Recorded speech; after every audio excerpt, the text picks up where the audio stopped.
আসসালামু আলাইকুম। সবাইকে স্বাগতম জানাচ্ছি সাত কলেজ ভর্তি প্রস্তুতি স্পেশাল ম্যারাথন কোর্সের নতুন একটি ক্লাসে। প্রথম ক্লাস আপলোড করার 7 দিন পর আজকের ক্লাসটি আপলোড করা হচ্ছে। যখনই মোবাইলের মধ্যে নতুন ক্লাসের নোটিফিকেশন পেয়েছো, তখনই সময় বুঝে ক্লাস করতে চলে আসছো। খুশিতে সবাই একদম আত্মহারা, কিন্তু তোমাদের এত খুশি থাকা সত্ত্বেও আমি কিন্তু তোমাদের উপর খুবই অসন্তুষ্ট। এর কারণ হচ্ছে, আমি পূর্বের ক্লাসে বলেই দিয়েছিলাম যে আমি কি পরিমাণ ক্লাস নিব তোমাদের এই ম্যারাথন কোর্সে। তারপরও তোমরা ক্লাসের কমেন্টের মধ্যে শুধুমাত্র এই ক্লাস আনেন ওই ক্লাস আনেন এই ধরনের কমেন্টই করেছো, কিন্তু আমি ক্লাসের মধ্যে যে এত এত টপিক তোমাদেরকে পড়িয়েছি এবং বিভিন্ন ক্লাস টাস্ক দিছি, সেই টাস্কগুলোর একটাও তোমরা করো নাই।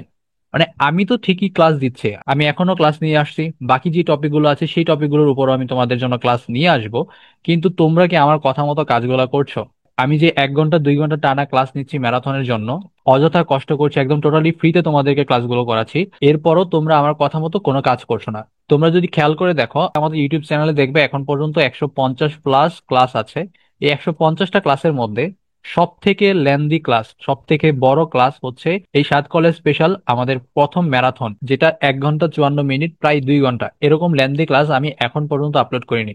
তাহলে এত কষ্ট করার পরও যখন ক্লাসের মধ্যে তোমাদেরকে আমি প্রত্যেকটা টপিকের জন্য বিভিন্ন টাস্ক দিচ্ছি, সেই টাস্কগুলো যখন তোমরা কমপ্লিট না করো, আমার প্রশ্নগুলোর উত্তর যখন তোমরা কমেন্টে না জানাও, তখন কিন্তু খুব খারাপ লাগে। আমি দেখলাম তোমরা প্রায় 2000 স্টুডেন্ট ওই ক্লাসটা করেছো, কিন্তু তার মধ্যে মাত্র একজন স্টুডেন্ট শুধু পড়া বিষয়ক কমেন্ট করছে, আমি যে পড়াগুলো বা যে ক্লাস টাস্কটা দিয়েছিলাম সর্বশেষে সেটা করেছে। আর বাকি সবাই বাংলা পদ্যের উপর ক্লাস আনেন, জিকের উপর ক্লাস আনেন, বাংলা দ্বিতীয়ের উপর ক্লাস আনেন, এই ধরনের কমেন্ট করে গেছো। কমেন্ট করার সমস্যা নাই, কিন্তু ওইটার পাশাপাশি আমি যে কাজগুলো দিচ্ছি সেই কাজগুলো তো অন্তত করো, তাহলে তো আমারও ভালো লাগে। আমি তাহলে বুঝতে পারি যে তুমি মনোযোগ দিয়ে ক্লাসগুলো করছো এবং অন্যান্য ক্লাসও চাচ্ছ, তাই না? তো আশা করি আজকের ক্লাসে আমি তোমাদেরকে যখন বিভিন্ন টাস্ক দিব, বিভিন্ন প্রশ্ন, বিভিন্ন পোল প্রশ্ন দিব, সবগুলো পোল প্রশ্নের উত্তর তোমরা অবশ্যই কমেন্টে করবা। কমেন্টে আগে ক্লাসের কাজটা করো, তারপর তোমাদের আবদার জানাও, আমি চেষ্টা করবো তোমাদের সবগুলো আবদারই পূরণ করার। ওকে? তো প্রথমে দেখে নেওয়া যাক আজকের ক্লাসে আমাদের যে টপিকগুলো আছে সেই টপিকগুলো আসলে কি কি, আমরা কি নিয়ে আলোচনা করতে যাচ্ছি। গত ক্লাসের মতো এই ক্লাসে আমরা পদ্যাংশের কবি পরিচিতি, শব্দার্থ, পাঠ পরিচিতি, এই 3টা টপিক, মানে একটা পদ থেকে যে ধরনের প্রশ্ন ভর্তি পরীক্ষায় আসতে পারে সেই সব ধরনের প্রশ্ন নিয়ে আজকে ক্লাসে আলোচনা করব। গত ক্লাসে কিন্তু আমরা বিগত সালের প্রশ্ন সমাধান করিনি, আমরা বিগত সালের প্রশ্নের উপর রিলেট করে পুরো গদ্যাংশটাই শেষ করেছি। তোমরা কমেন্টে আমাকে এটাও জিজ্ঞেস করছো যে ক্লাস করলে, ম্যারাথন করলে প্রশ্ন কমন পড়বে কিনা। তোমরা কি আসলে মনোযোগ দিয়ে ক্লাসগুলো করছো? কারণ মনোযোগ দিয়ে ক্লাস করলে তো এই ধরনের প্রশ্ন করার কোনো প্রশ্নই ওঠে না, কারণ তুমি কালকে ক্লাসটা দেখেছো যে কতটা বিস্তারিত একটা ক্লাস, সবকিছু আমি কভার করার চেষ্টা করেছি। এত কিছু কভার করার পরেও যদি প্রশ্ন কমন না পড়ে, তাহলে আমার মনে হয় না যে তারা এইচএসসির বাংলা সাহিত্য থেকে প্রশ্ন করছে, অন্য কোনো বই থেকে করবে। কারণ যদি এইচএসসি বাংলা সাহিত্য থেকে প্রশ্ন করে থাকে, তাহলে অবশ্যই ক্লাস থেকে কমন পড়বেই। সো এই প্রশ্নগুলো আর করবে না, কারণ বই থেকেই তো প্রশ্নগুলো করবে, সেটা যেই পরীক্ষায় হোক না কেন, বইয়ের বাইরে তো আর কিছুই করবে না।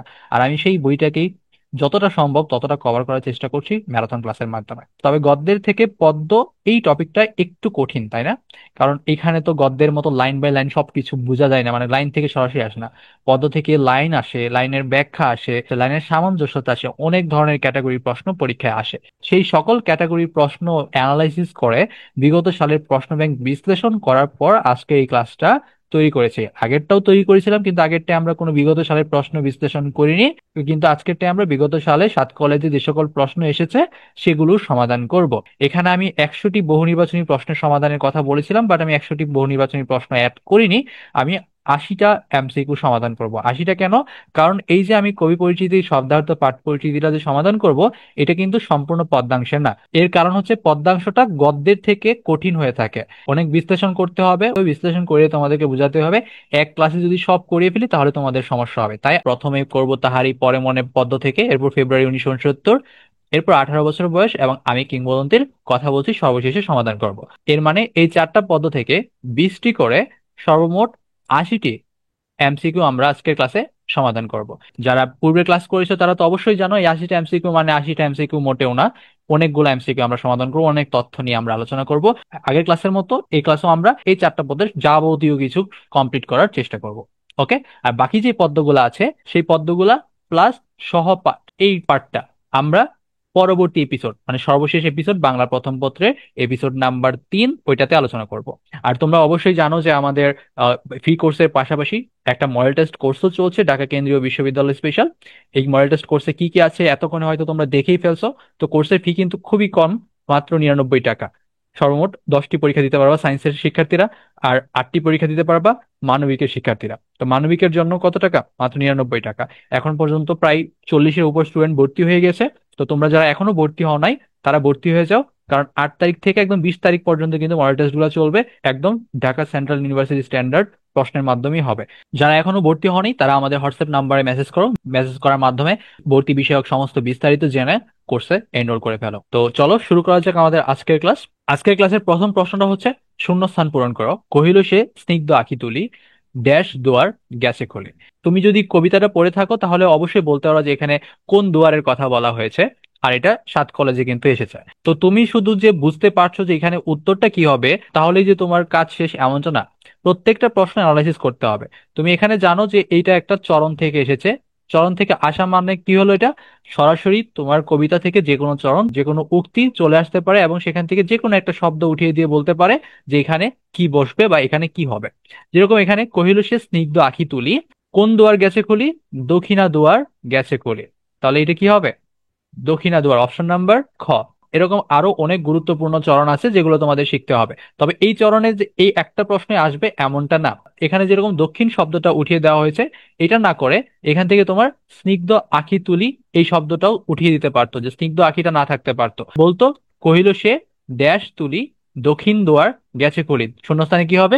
স্নিগ্ধ আঁখি হবে। দুইটার প্রশ্ন শিখলাম। আবার এই স্নিগ্ধ আঁখি তুলি, এখানে স্নিগ্ধ আঁখি দিয়ে কি বোঝানো হয়েছে এটা কিন্তু তোমাদের মূল বইয়ের অনুশীলন প্রশ্নে আছে। অনুশীলন প্রশ্নের মধ্যে কি দেওয়া আছে? কোমল নেত্র, মানে স্নিগ্ধ আঁখি দিয়ে বোঝানো হচ্ছে কোমল নেত্র। কোমল নেত্র অথবা কি কোমল চোখ। তো কোমল নেত্র বা কোমল চোখকে বোঝানো হচ্ছে কি দিয়ে? স্নিগ্ধ আঁখি দিয়ে। এভাবেই তোমাকে কবিতার প্রত্যেকটা চরণ ভালো করে পড়তে হবে এবং এভাবে প্রশ্নগুলো একটু দেখতে হবে। শুধুমাত্র ক্লাস করলেই হবে না, ক্লাস করার পর তোমরা আবার বইটা খুলে রিভিশন করে নেবে। ওকে। পরের প্রশ্নে বলা হয়েছে, তাহারই পরে মনে কবিতায় ফাগুনে কোন দুয়ার খুলে যায়। দুইটা প্রশ্ন কিন্তু একই। এটাতে ছিল একটা চরণ, সেখানে শূন্যস্থান দেওয়া হয়েছে, আর এই জায়গায় কি বলা হয়েছে? ফাগুনে কোন দুয়ার খুলে যায়। উত্তর কি হবে? এটাও দক্ষিণ দুয়ারই হবে। এখন এই যে দক্ষিণ দুয়ার, এই দক্ষিণ দুয়ার বলতে তুমি আবার দরজা মনে করিও না যে দক্ষিণের দরজা খুলে গেছে, এরকমটা না। বসন্তের সময় একটা দক্ষিণা বাতাস আসে না, সেই দক্ষিণা বাতাসের কথা বলা হয়েছে, যে দক্ষিণ দুয়ার গেছে খুলি, বসন্তের যে দক্ষিণা বাতাস সেটা কি বইতে শুরু করেছে কি না সেটা এখানে প্রশ্ন করা হয়েছে। তো এখানে দক্ষিণ দুয়ার বলতে দক্ষিণের দরজাকে বোঝাচ্ছে না, কি বোঝাচ্ছে? বসন্তের দক্ষিণ হাওয়া, দক্ষিণ বাতাস যেটা, সেটাকে বোঝাচ্ছে। এখানে দেখো এখানে কি বলেছে, তাহারই পরে মনে কবিতায় উল্লেখ আছে। কি কি উল্লেখ আছে? প্রথম অপশনে বলা হয়েছে পৌষ, এটা কিন্তু পৌষ হবে, বানানটা ভুল আছে, পৌষ, তারপরে মাঘ, আবার পরের অপশনে কার্তিক, পৌষ মাস এবং মাঘ ও ফাল্গুন মাসের কথা, আরেকটা হচ্ছে ফাল্গুন এবং চৈত্র মাসের কথা। কোন মাসের কথা এখানে উল্লেখ আছে? তুমি যদি তাহারই পরে মনে কবিতাটা ভালো করে পড়ো তাহলে দেখতে পারবা কবিতার মধ্যে মূলত বসন্ত ঋতুর কথা বলা হয়েছে, তাই না? যেহেতু বসন্ত ঋতুর কথা বলা হয়েছে, তো বসন্ত ঋতু মানে হচ্ছে চৈত্র ফাল্গুন মাস নিয়ে গঠিত। এখন এটা দিয়ে তুমি ভাবতে পারো যে এখানে ফাল্গুন এবং চৈত্রের কথা বলা হয়েছে কিনা। এখানে বসন্ত মাস কি নিয়ে গঠিত সেটা নিয়ে কিন্তু প্রশ্ন না, তো এই কনফিউশনটা কিন্তু করা যাবে না। কবিতার মধ্যে যা আছে তাই তোমাকে বুঝতে হবে, সেখান থেকেই তোমাকে উত্তর করতে হবে। তুমি এক্সট্রা কিছু চিন্তা করে উত্তর করতে পারবে না। কবিতার মধ্যে প্রথমেই ফাগুন শব্দটা আছে, হে কবি নীরব কেন, ফাগুন যে এসেছে ধরায়। তারপরে মাঘের সন্ন্যাসী বলতে একটা কথা আছে, তাহলে কি কি মাস উল্লেখ আছে এখানে?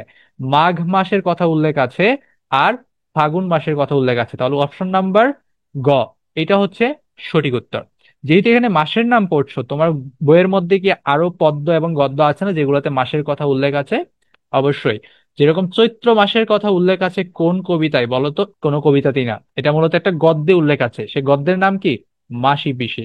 মাসি পিসি গল্পে কিন্তু চৈত্র মাসের কথা উল্লেখ আছে। শুধু চৈত্র মাসের কথা না, মাসি পিসি গল্পের মধ্যে পৌষ মাসের কথাও উল্লেখ আছে। ওই যে শীতের রাতের কথা বলে না, পৌষ মাস এসেছে শীতের সময় আগুন ধরেছে, এরকম কথা যেটা। তাহলে বুঝতেছো যে পৌষ মাসের কথা চৈত্র মাসের কথা কোথায় আছে? মাসি পিসি গল্পের মধ্যে আছে। মাসি পিসি গল্পে কিন্তু ঋতুর কথাও বলা হয়েছে। বসন্ত যেরকম একটা ঋতু, সেরকম মাসি পিসি গল্পে ঋতুর উল্লেখ আছে, শীতকালের উল্লেখ আছে মাসি পিসি গল্পে। শীতকাল এবং বর্ষাকালের কথা কোথায় উল্লেখ আছে? মাসি পিসি গল্পে। যেহেতু বর্ষার কথা বললাম, তো বর্ষাকাল এটা আর কোথায় কোথায় উল্লেখ আছে বলতো? দুইটা জায়গায় উল্লেখ আছে। একটা হচ্ছে রেইনকোট গল্পে। এইটা কিন্তু তোমরা একটু ছবি তুলে নিও, প্রত্যেকটা স্লাইড আমি যখন পড়াবো তখন তুমি ছবি তুলে নিও। কারণ আমার যে পাওয়ার পয়েন্টে আমি ক্লাসটা করাচ্ছি, সেই পাওয়ার পয়েন্টের মধ্যে একটি সমস্যা আছে, যে কারণে আমাকে বারবার কিন্তু আমি যা লিখছি তা কিন্তু আমাকে পরবর্তীতে রিমুভ করে দিতে হচ্ছে। এটা কিন্তু সেভ হচ্ছে না। সেই জন্য স্লাইড দিলেও কিন্তু তোমরা স্লাইড থেকে পড়তে পারবে না। তাই আমি যা বলছি তা একটু লিখে ফেলো। তো বর্ষাকালের কথাটা কোথায় আছে? রেইনকোট গল্পে আছে। রেইনকোট গল্পে কি শুধুমাত্র বর্ষাকালের কথা আছে? না, রেইনকোট গল্পে হেমন্ত ঋতুর কথাও উল্লেখ আছে, তাই না? হেমন্ত ঋতুর কথাও উল্লেখ আছে। এটা তো একটা গদ্যের কথা বললাম, কিন্তু পদ্যের মধ্যেও কিন্তু বর্ষাকালের কথা উল্লেখ আছে। কোন পদ্য? যে পদ্যটা খুব ভাইরাল, একটা গান হিসাবে ভাইরাল হয়েছে, ডিজে সোনার তরী যে পদ্যটা আছে, সেই পদ্যে কোথায় আছে? প্রথম লাইনেই কিন্তু আছে, গগনে গর্জে মেঘ ঘন বর্ষা, কাটিতে কাটিতে দান এলো যে বর্ষা। তাহলে কি বর্ষাকালের উল্লেখ কোথায় আছে? সোনার তরী গল্পের মধ্যে আছে। সোনার তরী গল্পের মধ্যে আছে। এই তরী শব্দটা কোথায় আছে? তাহার এই পরে মনে গদ্যের মধ্যে ওই তরী শব্দটা আছে। তরী অর্থ কি? নৌকা। এই তথ্যগুলো জানলে হবে না, এখানে আরো তথ্য আছে। এই রেইনকোট গল্পের মধ্যে একটা মাসের কথা উল্লেখ আছে, সেই মাসটার নাম কি? এপ্রিল মাস। যেহেতু আমরা এখানে অনেকগুলা মাস পড়ছি, ফাগুন, তারপর মাঘ, পৌষ মাস, চৈত্র মাস, তো এপ্রিল মাসটা জেনে রাখবো। এপ্রিল মাসের কথাটা কোথায় আছে? রেইনকোট গল্পে আছে। যে কয়টা পদ্মের কথা বললাম, যে কয়টা গদ্যের কথা বললাম, সবগুলাতে কি মাস ঋতু আছে না? সোনাতরী পদ্মের ক্ষেত্রেও কিন্তু একটা মাসের কথা উল্লেখ আছে। সেই মাসটা হচ্ছে শ্রাবণ মাস। তো শ্রাবণ মাস এবং বর্ষাকালের কথা উল্লেখ আছে কোথায়? সোনার তরী পদ্মের মধ্যে। এর পরের প্রশ্নে বলা হয়েছে সাজের মায়া কোন ধরনের গ্রন্থ। যেহেতু আমরা তাহারই পরে মনে এই কবিতাটা পড়ছি, তার মানে বুঝতে পারছো যে সাজের মায়া এইটা হচ্ছে সুফিয়া কামাল লিখছে। এটা কিন্তু তুমি এভাবে মনে রাখতে পারো, এই দুনটা স দিয়েও মনে রাখতে পারো যে সাজের মায়া কে লিখেছেন? সুফিয়া কামাল লিখেছেন। এখন তোমার প্রশ্ন করেছে যে কোন ধরনের গ্রন্থ, এখানে আমি লিখি নাই, কিন্তু এটা কিন্তু একটা বিশ্ববিদ্যালয়ে চলে আসছে। তোমার কবি পরিচিতির মধ্যে সাজের মায়া এটা কিন্তু কোন ধরনের গ্রন্থ সেটা লেখা নাই। শুধুমাত্র কবি পরিচিতিতে লেখা আছে সুফিয়া কামালের উল্লেখযোগ্য গ্রন্থ সমূহ। সেখানে অনেকগুলা গ্রন্থ কিন্তু দেওয়া আছে। এখানে আমি সেই গ্রন্থগুলো কিন্তু এনেছি, দেখো এখানে যে উল্লেখযোগ্য গ্রন্থগুলো তোমাদের কবি পরিচিতিতে আছে সেগুলো দেখো লেখা আছে কিন্তু এখানে, যে মায়া কাজল, তারপর কেয়ার কাটা, উদাত্ত পৃথিবী, এগুলা উল্লেখযোগ্য গ্রন্থ যেগুলো তোমার কবি পরিচিতিতে আছে। কিন্তু কোনটা কোন ধরনের গ্রন্থ সেটা কিন্তু বলে নাই। আর এই পুরোটা কিন্তু একটা লাইনের মধ্যেই ছিল, তাহলে তুমি জানবা কিভাবে? এটাই হচ্ছে মূল কথা। এটা কিন্তু এইচএসসি পরীক্ষার ক্ষেত্রে আসতো না, কিন্তু তোমরা অ্যাডমিশনে পড়ছো। অ্যাডমিশনের বইয়ের মধ্যে যা আছে তোমাকে সবগুলোই কি ভালো করে রিসার্চ করে করে পড়তে হবে, যে আসলে যে শব্দটা আছে সেই শব্দটা কি জন্য আছে, সেটা কেন হচ্ছে, সেগুলো জেনে জেনে পড়তে হবে। আর এখন তো তোমাদের হাতে সময় কম, তাই সবকিছু তোমার রিসার্চ করার কোনো দরকার নেই, কারণ আমি ক্লাসটাই তৈরি করেছি সেভাবে। আমি যেভাবে তোমাদেরকে বলছি, শুধু তোমরা খাতার মধ্যে একটু নোট করে ফেলো, তাহলেই হয়ে যাবে। তো সাজের মায়া হচ্ছে সুফিয়া কামালের কাব্যগ্রন্থ। সুফিয়া কামালের কোন ধরনের গ্রন্থ এটা? কাব্যগ্রন্থ। তো এখানে যে মায়া কাজল আছে, তারপর এই যে উদাত্ত পৃথিবী, এই দুইটাও হচ্ছে কাব্যগ্রন্থ। আবার কেয়ার কাটা কিন্তু কাব্যগ্রন্থ না। কেয়ার কাটা হচ্ছে সুফিয়া কামালের একটা গল্প গ্রন্থ। শুধুমাত্র গল্প গ্রন্থও না, এটা সুফিয়া কামালের প্রথম গল্প গ্রন্থ। প্রথম গল্প গ্রন্থ যেটা 1937 খ্রিস্টাব্দে প্রকাশিত হয়েছে। তিনি তার জীবনে যেহেতু কাব্য রচনা করেই গেছেন, তো তার আরো অনেকগুলা কাব্যগ্রন্থ আছে, যে কাব্যগ্রন্থগুলো তোমাদের জেনে রাখা ভালো, কারণ পরীক্ষার মধ্যে আসতেই পারে। তবে যেরকম অনেক গুরুত্বপূর্ণ একটা কাব্যগ্রন্থ হচ্ছে মৃত্তিকার ঘ্রাণ, মানে মাটির ঘ্রাণ যেটা আছে, সেটাও কি সুফিয়া কামালের একটা কাব্যগ্রন্থ। এছাড়া আছে মন ও জীবন, যেগুলো লিখতেছি সবগুলো কি কাব্যগ্রন্থ। তো মন ও জীবন, এর পাশাপাশি আছে প্রশান্তি ও প্রার্থনা, এগুলো সবগুলি হচ্ছে সুফিয়া কামালের কাব্যগ্রন্থ। তো এখান থেকে অনেকগুলো প্রশ্ন আমাদের শেখা হয়ে গেল। সুফিয়া কামালের প্রথম গ্রন্থ কোনটা? প্রথম গ্রন্থ হচ্ছে কেয়ার কাটা। প্রকাশিত হয় কখন? 1937 সালে, তাই না? আর উদাত্ত পৃথিবী কি একটা কাব্যগ্রন্থ। মায়াজ কাজল এটাও কাব্যগ্রন্থ। সাজের মায়া এটাও কাব্যগ্রন্থ। আর মৃত্তিকার ঘ্রাণ, মন ও জীবন, প্রশান্তি ও প্রার্থনা, এগুলো কি কাব্যগ্রন্থ। তা আমি এখানে যা লিখলাম সবগুলো তোমরা একটু স্ক্রিনশট তুলে ফেলো, কারণ আমি পরবর্তী পেজে চলে গেলে এই লেখাগুলো মুছে ফেলতে হবে। ওকে, তো আমরা এখন পরবর্তী প্রশ্ন সমাধান করব। তো পরবর্তী প্রশ্নে আছে একাত্তরের দিনগুলি, সরি, একাত্তরের ডায়েরি কার রচনা? তো একাত্তরের ডায়েরি হচ্ছে সুফিয়া কামালের রচনা। এখানে যেরকম আমি একাত্তরের দিনগুলো বলে ফেলছি, সেরকম তোমরাও ভুল করতে পারো, কারণ একাত্তরের দিনগুলো বলতে কিছু একটা আছে। সেটা কি, সেটা লিখেছেন কে? একাত্তরের দিনগুলো লিখেছেন জাহানারা ইমাম। তো এই একাত্তরের যে দিনগুলি, এটা যে ধরনের রচনা, একাত্তরের ডায়েরি এটাও কিন্তু একই ধরনের রচনা। এই একাত্তরের দিনগুলি এটা কি দিনলিপি টাইপের বা স্মৃতিকথামূলক রচনা না? সেম এই একাত্তরের ডায়েরি যেটা, সেটাও হচ্ছে স্মৃতিকথামূলক রচনা। তোমাদের যে কবি পরিচিতি আছে সেখানে কিন্তু লেখা আছে সুফিয়া কামাল কাব্য রচনার পাশাপাশি গল্প, ভ্রমণ কাহিনী, স্মৃতিকথাও লিখেছেন। তো সেই স্মৃতিকথা হচ্ছে কি একাত্তরের ডায়েরি। তো তিনি যে একটা ভ্রমণ কাহিনী লিখছেন, কে? আমি সুফিয়া কামালের কথা কিন্তু বলছি। এখন কিন্তু আর জাহানারা ইমাম নিয়ে বলছি না। জাহানারা ইমাম একাত্তরের দিনগুলো বলছে, এটাও কি একটা স্মৃতিকথামূলক রচনা। আর সুফিয়া কামালের যে ভ্রমণ কাহিনী আছে একটা, সেই ভ্রমণ কাহিনীটা হচ্ছে কোথাও না কোথাও তো ভ্রমণ করছিল, তাই না? তো সেটা কোথায় ভ্রমণ করেছিল জানো? সেই ভ্রমণ করেছিল সোভিয়েতে। তো ভ্রমণ কাহিনী যে রচনাটা আছে সেটা হচ্ছে সোভিয়েতের দিনগুলি। এটা হচ্ছে সুফিয়া কামালের ভ্রমণ কাহিনী। এর পরের প্রশ্নে বলা হয়েছে মাঘের সন্ন্যাসী কথাটি আছে কোন কবিতায়? এটা তাহারই পরে মনে কবিতার মধ্যে আছে। কিন্তু এই মাঘের সন্ন্যাসী থেকে কি এই একটা প্রশ্নে আসবে না? এখানে অনেকগুলো প্রশ্ন আছে এই একটা চরণের মধ্যে। এই চরণটা মূলত কি ছিল? কুহেলি উত্তরি তলে মাঘের সন্ন্যাসী গিয়াছে চলিয়া পুষ্প শূন্য দিগন্তের পথে। তো এখান থেকে কিন্তু প্রশ্ন আসতে পারে, মাঘের সন্ন্যাসী কোথায় চলে গেছে? কোথায় চলে গেছে? পুষ্পশূন্য দিগন্তের দিকে চলে গেছে। মাঘের সন্ন্যাসী কি পরিধান করেছিল? চাদর। উত্তরী বললাম না? এই উত্তরী শব্দের অর্থ কি? এটাও বিভিন্ন বিশ্ববিদ্যালয়ে আসে। চাদর। আর কুহেলি শব্দের অর্থ কি? কুহেলি শব্দের অর্থ হচ্ছে কুয়াশা। তো কুয়াশার চাদর গায়ে দিয়ে মাঘের সন্ন্যাসী চলে গেছে কোথায়? পুষ্পশূন্য দিগন্তের দিকে। আবার এখানে কিন্তু এইটাও আসতে পারতো যে কুহেলি উত্তরী তলে মাঘের সন্ন্যাসী, এর পরবর্তী চরণটা কি? পরবর্তী চরণ হচ্ছে কি গিয়াছে চলিয়া ধীরে পুষ্পশূন্য দিগন্তের দিকে। পরবর্তী প্রশ্নে বলা হয়েছে বসন্তের প্রতি তীব্র বিমুখতা কার? বসন্ত এসেছে যদি বলা হয় বসন্ত কার মায়ায় চলে আসছে, উত্তর কি হবে? ফাল্গুন। মানে ফাগুনের মায়ায় চলে আসছে কে? বসন্ত। তো এই যে বসন্ত যে আসছে, এই বসন্তকে বরণ করে নিচ্ছে না কে? কবি। আর যেহেতু কবি বসন্তকে বরণ করে নিচ্ছে না, তার মানে কি এখানে বিমুখতা আছে, মানে বসন্ত থেকে মুখ ফিরিয়ে নিয়েছে। তাহলে এটার উত্তর কি হবে? বসন্তের প্রতি তীব্র বিমুখতা কার? কবির। কেন তীব্র বিমুখতা জানো? কারণ তার মধ্যে এখনো শীতের যে রিক্ততাটা সেটা রয়ে গেছে, কারণ শীতে সে তার প্রথম স্বামীকে হারিয়েছিল। যার কারণে বসন্তের সৌন্দর্য বরণ করে নিতে পারছে না, সেগুলোর প্রতি তার খেয়ালই নেই। এরকম কবিতার মধ্যে কিন্তু একটা চরণও আছে, এখনো দেখোনি তুমি, মানে এই যে বসন্তের আগমনে প্রকৃতি সেজে গেছে, সেই সাজ কবি কিন্তু দেখেনি, কারণ কবি বসন্তের প্রতি বিমুখ ছিল। আর এই যে কথাগুলা যে বলছে, এই কথাগুলা কে বলছে? কবি ভক্ত বলছে। তো কবিতার যে প্রত্যেকটা লাইন সেটা কে বলছে? কবি ভক্ত বলছে। কাকে বলছে? কবিকে বলছে। এর পরবর্তী প্রশ্নে বলা হয়েছে কুহেলি উত্তরীতলে ড্যাশ সন্ন্যাসীর উদ্ধৃতির শূন্যস্থানে কি বসবে? কিছুক্ষণ আগে আমি বলে আসলাম শুধুমাত্র যে মাঘের সন্ন্যাসী এই কথাটাই থাকবে এমনটা না, এখান থেকে অনেক প্রশ্ন কিন্তু করা যায়। এর মধ্যে এরকম একটা, এর আগেও কিন্তু এরকম শূন্যস্থানের প্রশ্ন দেখে আসছে। তো এখানে কি হবে? উত্তরটা কি হচ্ছে? মাঘের সন্ন্যাসী, তাই না? কুহেলি উত্তরীতলে মাঘের সন্ন্যাসী, এই শূন্যস্থানে কি বসবে? মাঘের এই কথাটা বসবে। তো এরকম আরো একটা লাইন আছে, যে লাইনটা তোমরা শিখতে পারো। মানে অনেক লাইনই আছে কবিতার মধ্যে যেগুলো গুরুত্বপূর্ণ। তারপর আমি এই লাইনটাই তোমাদের লিখছি যে হে কবি নীরব কেন, ড্যাশ যে এসেছে ধরায়। তো এটা সেম ক্যাটাগরির প্রশ্ন। এখানেও কি মাঘ মাসের কথা বলা হয়েছে, মাঘের সন্ন্যাসী। আর এখানে কি বলা হচ্ছে? ফাগুনের কথা কিন্তু বলা হচ্ছে। হে কবি নীরব কেন, ফাগুন যে এসেছে ধরায়, তাই না? একদম কবিতার প্রথম চরণ যেটা, সেটার কথা বলা হয়েছে। পরীক্ষার মধ্যে কিন্তু এই পুরো লাইনটাও আসতে পারে একটা অপশন আকারে। কখন আসবে? যখন বলবে তাহারই পরে মনে কবিতার প্রথম চরণ কোনটা। প্রথম চরণ কি হে কবি নীরব কেন, ফাগুন যে এসেছে ধরায়। আর শেষ চরণ কি হবে?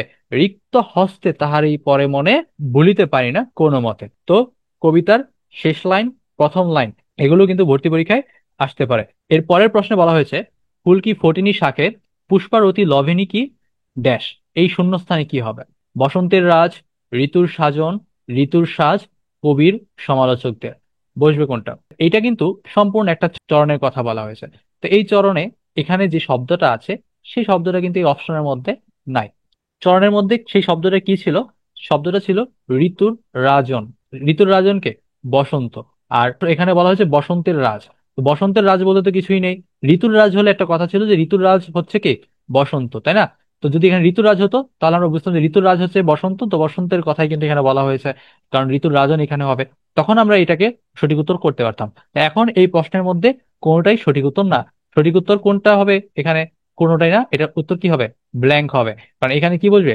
ঋতুর রাজন। তাহলে এই যে হয়তো এখানে আমার টাইপিং ও ভুল হতে পারে, সাজন যেটা সেটা হয়তো রাজন ছিল। যদি এটা রাজন হতো, ঋতুর রাজন, তাহলে এটাই সঠিক উত্তর হতো। ক্লিয়ার? এরপরের প্রশ্ন, তাহারই পরে মনে কবিতাটি কোন পত্রিকায় প্রথম প্রকাশিত হয়? কোন পত্রিকায়? মাসিক মোহাম্মদী। তো এরকম এখানে আমি আরো তিনটা পত্রিকা নিয়ে আসছি, অপশনগুলো আমি নিজেই তৈরি করছি। কারণ এর পাশাপাশি বাকি যে পত্রিকাগুলি আছে সেই পত্রিকাগুলি খুবই গুরুত্বপূর্ণ। এই যে বিজলি যে পত্রিকাটা আছে, এই পত্রিকায় কি প্রকাশিত হয়েছিল? বিদ্রোহী কবিতা প্রকাশিত হয়েছিল। আর এই যে ভারতী, এটা দিয়ে আমরা গত ক্লাসে বলেছিলাম, ভারতীর ভ দিয়ে মনে রাখবো যে কোন গদ্য প্রকাশিত হয়েছিল? বিলাসী। এই কয়েকটা কি পত্রিকা না? গত ক্লাসে কিন্তু আমরা আরো পত্রিকা জানছিলাম, যেরকম সবুজ পত্র। সবুজ পত্র পত্রিকায় কোনটা প্রকাশিত হয়েছিল? সবুজ পত্র পত্রিকায় অপরিচিতা গল্প প্রকাশিত হয়েছিল। আরেকটা পত্র আছে, সেটা হচ্ছে পূর্বাশা। পূর্বাশা পত্রের মধ্যে প দিয়ে আমরা মনে রেখেছিলাম কি? মাসি পিসি। মাসি পিসি। এই গদ্যটা প্রকাশিত হয়েছিল কোথায়? পূর্বাশার মধ্যে। তাহলে এই পত্রিকাগুলো খুব ভালো করে মুখস্থ, একদম ঠুটস্থ করে ফেলবা, কারণ এখান থেকে প্রশ্ন প্রতিবারই বিভিন্ন বিশ্ববিদ্যালয়ে চলে আসে। স্বগত উক্তিতে কথা বলেন কে? এটাকে ভাঙলে আমার বোঝাচ্ছে যে স্ব উক্তি, তাই না? স্ব দিয়ে কি বোঝাচ্ছে? মানে নিজের উক্তিতে কথা বলছে। তো নিজের উক্তিতে যখন কেউ কথা বলে, তখন সেই কথাটা অবশ্যই একজন মানুষই বলবে। কারণ একজন মানুষ সে নিজেই স্বগত উক্তিতে, মানে নিজের উক্তিতে কথা বলছে, যেটা এই তাহারই পরে মনে কবিতার মধ্যে কিন্তু ঘটেছে। এখানে নাটকীয় ভাবে কথাগুলো বলা হচ্ছে কবি এবং কবি ভক্তের মধ্যে, কিন্তু কথাটা কে বলছে? একজনই বলছে। কবি বলছে, কিন্তু সেটা কবি ভক্তি হিসাবে বলছে। তো কবি ভক্ত তাহারই পরে মনে কবিতাটা নাটকীয় আকারে প্রকাশ করে। তার মানে এই পুরো কবিতাটা কি? একজনের উক্তিতেই প্রকাশ পেয়েছে। তো উত্তর কি হবে? একজন। এর পরের প্রশ্ন, তাহারই পরে মনে কবিতার বর্ণনাকারী চরিত্র কোনটা? এই যে মাত্র যেটা বললাম সেটাই তো, বর্ণনাকারী চরিত্র কোনটা? এই কবিতাটাকে বর্ণনা কে করেছে? কবি ভক্ত বর্ণনা করেছে। কবি স্বয়ং কিন্তু বর্ণনা করেনি। তুমি জানো যে সুফিয়া কামাল এই কবিতাটা লিখছে, কিন্তু কবিতাটার মধ্যে যা আছে সেই কথাগুলা মূলত কে বলছে? কবি ভক্ত বলছে। কাকে উদ্দেশ্য করে? কাকে বলছে? কবিকে বলছে। কহিল সে স্নিগ্ধ আঁখি তুলি। তো এই যে এই কথাগুলো যে আমি বললাম, সেই সবগুলোকে একজনেই বলছে। তো এটা কি? কবি ভক্ত বলছে। এটা কিন্তু আর কবি নিজে না। এরকম আরেকটা প্রশ্ন দেখো, এখানে দেওয়া আছে যে কবি ভক্ত কার কাছে বসন্ত বন্দনা কণ্ঠে সোনার মিনতি করছে। তো এই যে বসন্ত বন্দনা, এই বন্দনা দিয়ে কিন্তু আসলে বোঝাচ্ছে শ্রদ্ধা। বসন্তকে বরণ করার জন্য যে শ্রদ্ধা, যে সাজ টাজ আছে, সেটার কথা বলা হচ্ছে। কবির কণ্ঠে গান শোনার কথা কে বলছে? কবি ভক্ত বলছে। তাহলে এটা কার কাছে মিনতি করা হচ্ছে? কবি ভক্ত কার কাছে মিনতি করছে? কবির কাছে মিনতি করছে। আর কবিটাকে? কবিটা হচ্ছে সুফিয়া কামাল। অপশনে সুফিয়া কামাল থাকলে সুফিয়া কামাল লিখবা।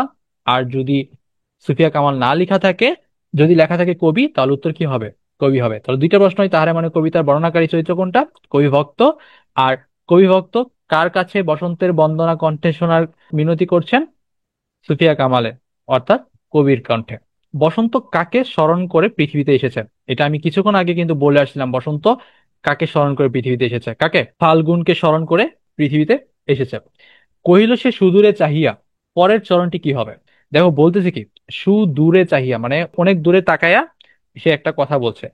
তাহলে এখানে যে লাইনগুলো আছে না, সেই লাইনগুলো যদি তুমি পড়ো, কিছু না কিছু তুমি ধরতে পারবা যে আসলে কোনটা আছে। যেরকম দেখো, বৃথা কেন ফাগুন বেলায়, এটা কিন্তু সে সুদূরে চাহিয়া বলে নাই। এটা এই চরণের এই বেলায় শব্দটা দিয়ে তুমি মনে রাখতে পারো হেলায়। তো যখনই হেলাই কথাটা আসবে, তখন বুঝবা যে এর পরবর্তী চরণ হচ্ছে বৃথা কেন ফাগুন বেলায়। তো সেটা কি? কহিল সে পরম হেলায়। সেই লাইনের পরের লাইনটা হচ্ছে কি? বৃথা কেন ফাগুন বেলায়। তারপর দক্ষিণ দুয়ার গেছে খুলি, এটা কখন বলে? স্নিগ্ধ আখি তুলি। এই যে খুলি যদি মনে রাখতে পারো, যে কহিল সে স্নিগ্ধ আখি তুলি, দক্ষিণ দুয়ার গেছে খুলি, তাই না? আর যেহেতু সে সুদূরে তাকায় কথাটা বলছে, সুদূরে দিয়ে তুমি মনে রাখতে পারো অলোকের। অলোকের পাথার। অলোকের পাথার মানে কি? অলোক মানে কি?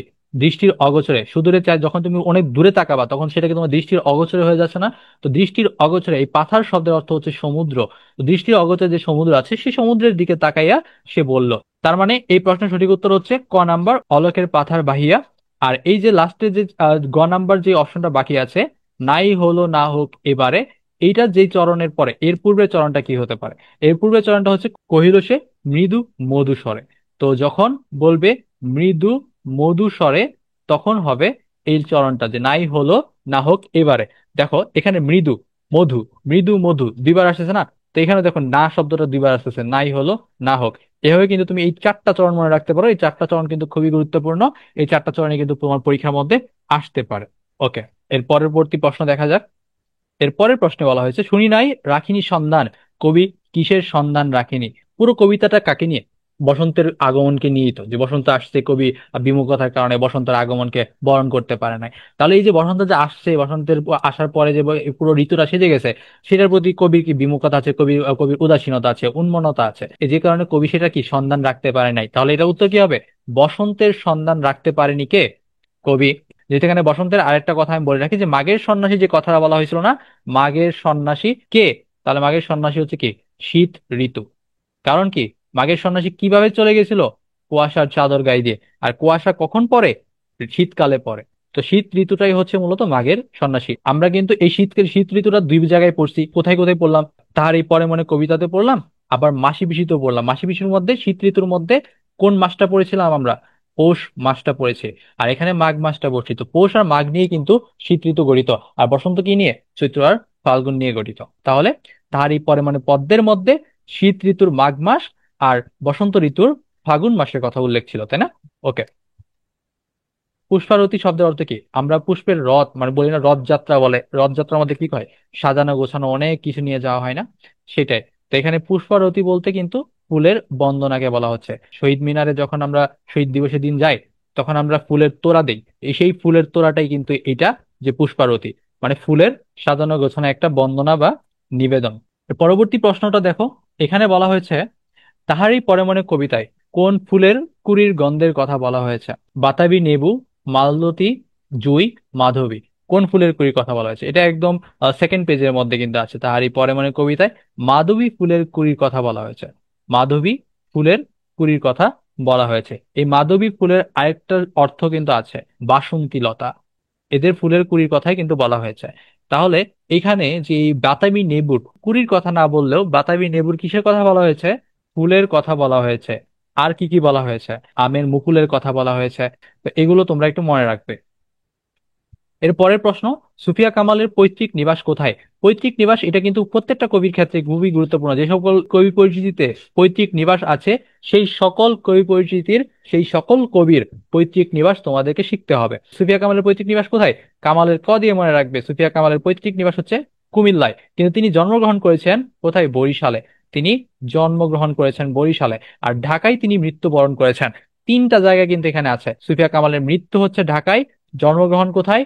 জন্মগ্রহণ করেছে বরিশালে। আর কুমিল্লায় কি করেছে? কুমিল্লায় তার পৈতৃক নিবাস। আমরা আরেকটু রিকল করি ঢাকা দিয়ে। ঢাকার বিক্রমপুরে। বিক্রমপুরে কার পৈতৃক নিবাস বলতো?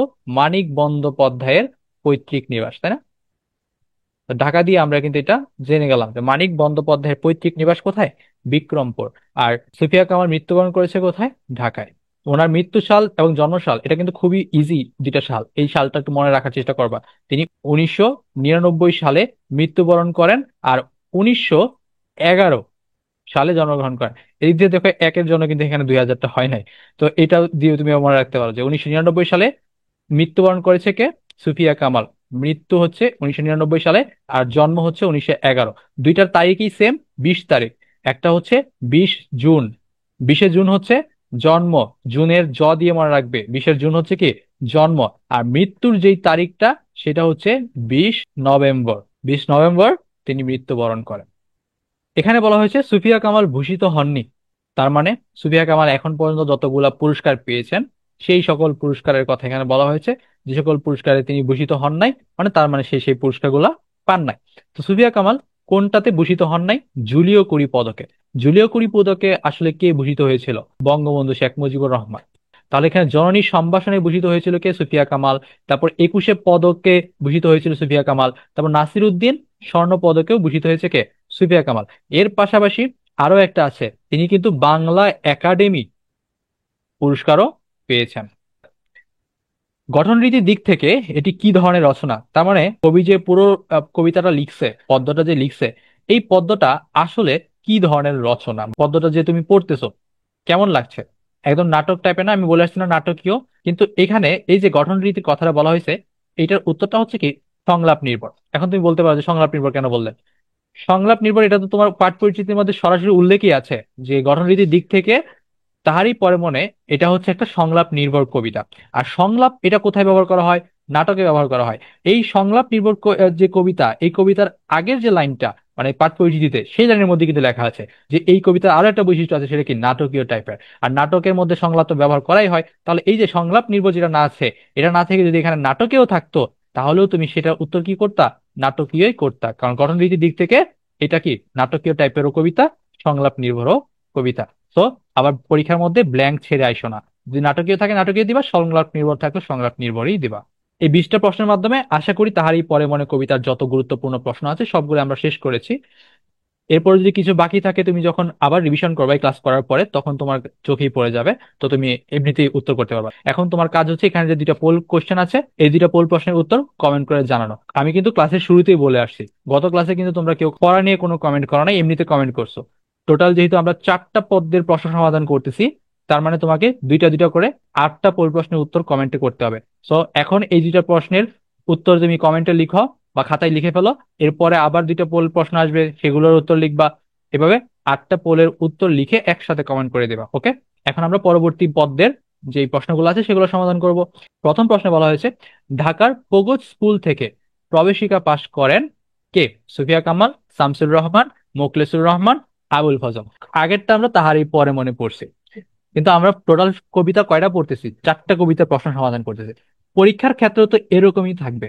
তোমার তো এখানে পদ্মের নাম লেখা থাকবে না যে কোন পদ্ম থেকে পড়তেছো বা কোন পদ্মের করতেছো। তো এখন তুমি যদি প্রত্যেকটা পদ্মের, প্রত্যেকটা গদ্যের রচয়িতার নাম না জানো, তাহলে কে কোনটা লিখছে, কে কোনটা রচনা করছে, সেটা তো তুমি জানবা না। আমরা যেহেতু আগে পোল প্রশ্ন দেখে আসছি, তার মানে বুঝতেছো যে এখানে তাহারি পরিমাণে কবিতার প্রশ্ন আর সমাধান করছি না। তো তুমি সুফিয়া কামাল এমনি বাদ দিতে পারতো, কিন্তু পরীক্ষার ক্ষেত্রে কি তুমি সেভাবে বাদ দিতে পারো না? এখন যদি তুমি কবি পরিচিতি নাই জানো, তাহলে এই তিনটার মধ্যে সঠিক উত্তর কি সেটাও তোমরা বলতে পারবে না। তো প্রত্যেকটা পদ্যের গদ্যের কবি পরিচিতি খুব ভালো করে পড়বা, রচয়িতার নামগুলো কখনোই ভোলা যাবে না। ঢাকার পগত স্কুল থেকে প্রবেশিকা পাশ করেছেন কে? শামসুর রহমান, এটার উত্তর হচ্ছে শামসুর রহমান। আর এই যে মোখলেসুর রহমানটা আছে, যে মোখলেসুর রহমান, সেটা হচ্ছে কি শামসুর রহমানের পিতা। শামসুর রহমানের পিতার নাম হচ্ছে মোখলেসুর রহমান। শামসুর রহমান প্রবেশিকা পাশ করেছে পগত স্কুল থেকে, কিন্তু এর পাশাপাশি তিনি কিন্তু বিএ পাশ করছে, এমএ পাশ করছে। বিএ পাশ করেছে ঢাকা বিশ্ববিদ্যালয় থেকে, বিএ ঢাকা বিশ্ববিদ্যালয় থেকে। আর ইন্টারমিডিয়েট পাশ করছে ঢাকা কলেজ থেকে। তার মানে ঢাকা পগত স্কুল থেকে প্রবেশিকা পাস, ঢাকা কলেজ থেকে ইন্টারমিডিয়েট পাস, আর বিএ পাশ করছে থেকে ঢাকা বিশ্ববিদ্যালয় থেকে। এখানে আরেকটা প্রশ্ন জেনে রাখো যে এই আবুল ফজলের কথা। আবুল ফজল হচ্ছে কি প্রগতিবাদী বুদ্ধিজীবী। এই দিয়ে আর কি এটা মাথায় আসলো যে প্রগতিবাদী বুদ্ধিজীবীকে, প্রগতিবাদী বুদ্ধিজীবী হচ্ছে আবুল ফজল। আর এই বাদী দিয়ে আরেকটা জিনিস মনে রাখতে পারো, ফেসিবাদী কবি। তো ফেসিবাদী কবি হচ্ছে কে? ফেসিবাদী কবি হচ্ছে সুকান্ত ভট্টাচার্য। তো আমরা জানলাম প্রগতিবাদী বুদ্ধিজীবী হচ্ছে আবুল ফজল, ফেসিবাদী কবি হচ্ছে সুকান্ত ভট্টাচার্য। আর শামসুর রহমান বিএ পাশ করেছে ঢাকা বিশ্ববিদ্যালয় থেকে, ইন্টারমিডিয়েট পাশ করেছে ঢাকা কলেজ থেকে, আর পগজ স্কুল থেকে প্রবেশিকা পাশ করেছে। শামসুর রহমানের পিতার নাম হচ্ছে মোখলেসুর রহমান। তাহলে মাতার নামটাও জেনে রাখো, মাতার নাম হচ্ছে আমেনা খাতুন। এর পরের প্রশ্ন, ফেব্রুয়ারি 1969 কবিতায় বর্ণমালা তুলনীয় যার সাথে, এই বর্ণমালাটা কার হাতে থাকে জানো? সালামের হাতে থাকে। তো সালামের হাত থেকে বর্ণমালা ঝরে কিসের মতো? নক্ষত্রের মতো। উত্তর কি হবে? নক্ষত্র। এরকম আরো একটা গুরুত্বপূর্ণ শব্দ হচ্ছে কৃষ্ণচূড়া। কৃষ্ণচূড়া কি? এটা কি কৃষ্ণচূড়া ফুলের কথা বলা হচ্ছে? হ্যাঁ, কৃষ্ণচূড়া ফুলের কথাই বলা হচ্ছে, কিন্তু এই কবিতার মধ্যে কৃষ্ণচূড়া ফুলটা কেন ব্যবহার করা হয়েছে? চেতনার রং হিসাবে। চেতনার রং হিসাবে ব্যবহার করা হয়েছে কাকে? কৃষ্ণচূড়া ফুলকে। ফেব্রুয়ারি 1969 কবিতায় কমল বন প্রতীকটি ব্যবহার করে কি বোঝানো হয়েছে দেখছো? বর্ণমালা একটা প্রতীক পড়লাম যেটা নক্ষত্রের সাথে, আবার কৃষ্ণচূড়া হচ্ছে কি আমাদের চেতনার রং বা চেতনার প্রতীক। তাহলে এখানে এই যে কমল বন, এটাও কি একটা প্রতীক? এই প্রতীকটা ব্যবহার করা হয়েছে কি? এই ধরনের প্রশ্নগুলো দিয়ে তোমরা কনফিউশন ক্রিয়েট করবা কেন? তোমরা যখন শব্দার্থ পড়বা তখন কমল বনের শব্দ অর্থাৎ অর্থ জানবা হচ্ছে পদ্মবন। এই যে পদ্মবনটা পড়ছো, এরপরে কিন্তু আর কিছুই পড়া নাই। যে কারণে এই যে পদ্ম বনের মধ্যে যে পদ্ম ফুল থাকবে সেটা তুমি জানোই, জেনে তুমি এই পদ্ম ফুলের বাগানে এটা উত্তর করে দেবা। আর এটা যখন তুমি উত্তর করবে তখন তোমাকে ফটাস করে এই কোশ্চেনটা কেটে দিবে, মানে তোমার প্রশ্নটা ভুল হয়ে যাবে, এইটা আর সঠিক উত্তর হলো না। তাহলে তুমি যে কমল বন জানো, পদ্ম বন এইটুকু জানলে তোমার হবে না। কারণ কমল বনটা সেই প্রতীকী হিসাবে ব্যবহার করা হয়েছে। কিসের প্রতীক হিসাবে ব্যবহার করা হয়েছে? সুন্দর, কল্যাণের, মানব কল্যাণের, যে মানবিক যে সামাজিক যে কল্যাণটা আছে সেইটার প্রতীক হিসেবে এই কমল বনটাকে ব্যবহার করা হয়েছে, এখানে পদ্মবন হিসেবে কিন্তু ব্যবহার করা হয় নাই। তাহলে সঠিক উত্তর কোনটা? সঠিক উত্তর হচ্ছে ঘ নাম্বার। এটা কিন্তু সঠিক উত্তর না। ক্লিয়ার? ওকে। কোন গ্রন্থটি শামসুর রহমানের? এখন দেখো, এখানে যে সবগুলা গ্রন্থের নাম দেওয়া আছে, কিন্তু কোনটা কি গ্রন্থ সেটা কিন্তু বলে নাই, জাস্ট বলছে কোন গ্রন্থটা শামসুর রহমানের। এখন কাব্যগ্রন্থ হইতে পারে, গল্প গ্রন্থ হইতে পারে, যে কোনো কিছু হতে পারে। তো তুমি যদি কবি পরিচিতি পড়ো তাহলে অবশ্যই জানবা যে শামসুর রহমানের গ্রন্থ হচ্ছে নিজ ভাসভূমে। আর নিজ ভাসভূমে যদি তুমি না জানো যে এটা শামসুর রহমানের গ্রন্থ, তাহলে তুমি এই কবিতা পড়োই নাই। কারণ এই কবিতাই হচ্ছে এই নিজ ভাসভূমে থেকে সংকলিত একটা কবিতা। এখন যেই কাব্যগ্রন্থ থেকে কবিতাটা সংকলিত হয়েছে সেই কাব্যগ্রন্থের নামই যদি তুমি না জানো, তাহলে কি তুমি পড়ছো কিছু? কিছুই পড়ছো না। তো সুন্দর করে পড়াশোনা করতে হবে। এরপর এই যে বিমুখ প্রান্তর, তারপর বৈরী বৃষ্টিতে, এগুলো তোমার জানার দরকার নাই। তারপর যদি জানতে চাও যে বৈরী বৃষ্টিতে, এটা জানতে পারো, কারণ এটা হচ্ছে সিকান্দার আবু জাফরের লেখা। এটা তোমার বইয়ের মধ্যে আছে, এই লেখকের কবিতা। আর যেটা হচ্ছে আলোচাই, আলোচাই কবিতা কিন্তু সিকান্দার আবু জাফরের। আবার এই যে ঝরাপালক, এটা তুমি শিখতে পারো, এটা তুমি মুখস্থ করতে পারো। এটা হচ্ছে জীবনানন্দ দাশের লেখা একটা কাব্যগ্রন্থ। জরাপালক হচ্ছে জীবনানন্দ দাশের লেখা কাব্যগ্রন্থ। আর নিজ ভাসভূমে, এটা হচ্ছে কার? শামসুর রহমানের। শামসুর রহমানের আরো অনেকগুলা কাব্যগ্রন্থ আছে যেগুলো তোমার শিখতে হবে। তার মধ্যে তোমার কবি পরিচিতির মধ্যে যে প্রথম কাব্যগ্রন্থটা আছে, প্রথম কাব্যগ্রন্থ শামসুর রহমানের প্রথম কাব্যগ্রন্থ কিন্তু প্রথম গান দ্বিতীয় মৃত্যুর আগে। এই যে প্রথম গান দ্বিতীয় মৃত্যুর আগে, এটা হচ্ছে কি শামসুর রহমানের প্রথম কাব্যগ্রন্থ। আর এই প্রথম কাব্যগ্রন্থ যেহেতু, এটা তার মানে এর কবিতারও তো প্রথমেই প্রকাশিত হয়েছে। এখানে যে কবিতাটা প্রকাশিত হয়েছে সেই সালটাই কিন্তু কবিতার নাম। মজার বিষয় না? সেটা কি? 1949। এই 1949 কবিতাটাই 1949 সালে সর্বপ্রথম সাপ্তাহিক সোনার বাংলা পত্রিকায়, কোন পত্রিকায়? সোনার বাংলা পত্রিকায় প্রকাশিত হয়েছিল। শামসুর রহমানের প্রথম কবিতা কি? 1949 প্রথম কবিতা। আর প্রথম কাব্যগ্রন্থ হচ্ছে প্রথম গান দ্বিতীয় মৃত্যুর পূর্বে। এছাড়াও বন্দি শিবির থেকে বিধ্বস্ত নীলিমা, এই এই দুইটা কাব্যগ্রন্থ কিন্তু খুবই গুরুত্বপূর্ণ। সব পড়তে হবে এমন না, কিন্তু যে গুরুত্বপূর্ণ নামগুলো আছে সেগুলো অবশ্যই পড়তে হবে, ওগুলো তোমাকে মনে রাখতে হবে। শামসুর রহমান কি ধরনের রচনা লিখতেন? শামসুর রহমান কবিতা, মানে কবিতা কাব্যগ্রন্থ টাইপের রচনা লিখতেন। এর পাশাপাশি তিনি উপন্যাস, গল্প, তারপরে শিশু সাহিত্য, অনুবাদ, এগুলো কিন্তু তিনি লিখেছেন। কিন্তু তিনি মূলত কি ধরনের রচনা করতেন? কবিতা। এখন এই জিনিসটা তুমি জানলা কেমনে যে তিনি যে কবিতাই লিখতেন? প্রথমত সে তার প্রথম প্রকাশিত গ্রন্থই হচ্ছে একটা কবিতা, সেটা কি 1949। আর কাব্যগ্রন্থ কোনটা? প্রথম গান দ্বিতীয় মৃত্যুর আগে। তাছাড়া তিনি কিন্তু তার জীবনের বেশিরভাগ অংশটাই কিন্তু কবিতা রচনার মধ্যে কিন্তু ব্যয় করেছিলেন। এটা তোমরা কবি পরিচিতি পড়লেই দেখতে পারবা যে আসলে এখানে কেন কবিতাটা হয়েছে। ঠিক আছে? শামসুর রহমানের প্রথম কবিতা প্রকাশিত হয় কোথায়? কিছুক্ষণ আগেই বলে আসছি, কোথায়? সোনার বাংলা পত্রিকায়, সাপ্তাহিক সোনার বাংলা পত্রিকায়। এখন এই যে বাকি যে নামগুলো আছে সেই নামগুলো কিন্তু খুবই গুরুত্বপূর্ণ। এই যে মর্নিং এজ পত্রিকা, এই মর্নিং এজ পত্রিকা নিয়ে কোনো কিছু নাই, কিন্তু মর্নিং শব্দটা খুবই গুরুত্বপূর্ণ। মর্নিং শব্দটা কেন গুরুত্বপূর্ণ? কারণ শামসুর রহমান দৈনিক মর্নিং নিউজ পত্রিকার মাধ্যমে যোগদান করে তার কর্মজীবন শুরু করেছিল। আর যেহেতু এটা নিউজ চ্যানেল, তার মানে সে কি সাংবাদিকতার মাধ্যমে তার কর্মজীবন শুরু করেছিল। কত সালে জয়েন করেছিল? 1957-তে। এরপর তিনি দৈনিক পাকিস্তান পত্রিকার মধ্যে জয়েন করে 1964 সালে। তো 1964 সালে তিনি দৈনিক পাকিস্তান পত্রিকায় যোগ দেয়। আর এই দৈনিক পাকিস্তান পত্রিকা পরবর্তীতে কি নাম পায়? দৈনিক বাংলা হয়ে যায়, দৈনিক বাংলা পত্রিকা। আর এই দৈনিক বাংলা পত্রিকাটা সে ছেড়ে দেয় 1987 সালে। এই 1987 সালে সে ছেড়ে দেয়। এই সাল সবগুলা কিন্তু খুবই গুরুত্বপূর্ণ। এই 1987টা কিন্তু তোমার বইয়ের মধ্যে নাই, তারপর আমি বলে দিলাম। 1964 সালে সে দৈনিক পাকিস্তান পত্রিকায় সাংবাদিকতা করে, জয়েন করে আর কি। আর 1987 সালে সে ছেড়ে দেয়। দৈনিক পাকিস্তান পত্রিকার পরবর্তী নাম কোনটা ছিল? দৈনিক বাংলা। আর তার যেই সাংবাদিকতা শুরু হয় কি দিয়ে? দৈনিক মর্নিং নিউজে যোগদানের মাধ্যমে সাংবাদিকতা আমার কর্মজীবনের শুরু হয়। তাহলে তুমি এখান থেকে এই প্রশ্নের উত্তরটা বলতে পারবে না যে শামসুর রহমান কর্মজীবনে কি ছিলেন? সাংবাদিক ছিলেন। কে শূন্য তোলে পতাকা? এটার উত্তর কি? সালাম। ওই যে বুঝি তাই 1969-এও আবার সালাম নামে রাজপথে তোলে কি? শূন্যের পতাকা। উত্তর কি হবে? সালাম। এই সালাম যে শব্দটা, এটা কিন্তু 1969 কবিতার মধ্যে খুবই গুরুত্বপূর্ণ। সালামের মুখ, সালামের চোখ, সালামের হাত, যেহেতু শূন্য তুলে পতাকা, এটা তো সালামের হাত দিয়ে তুলতেছে, তাই না?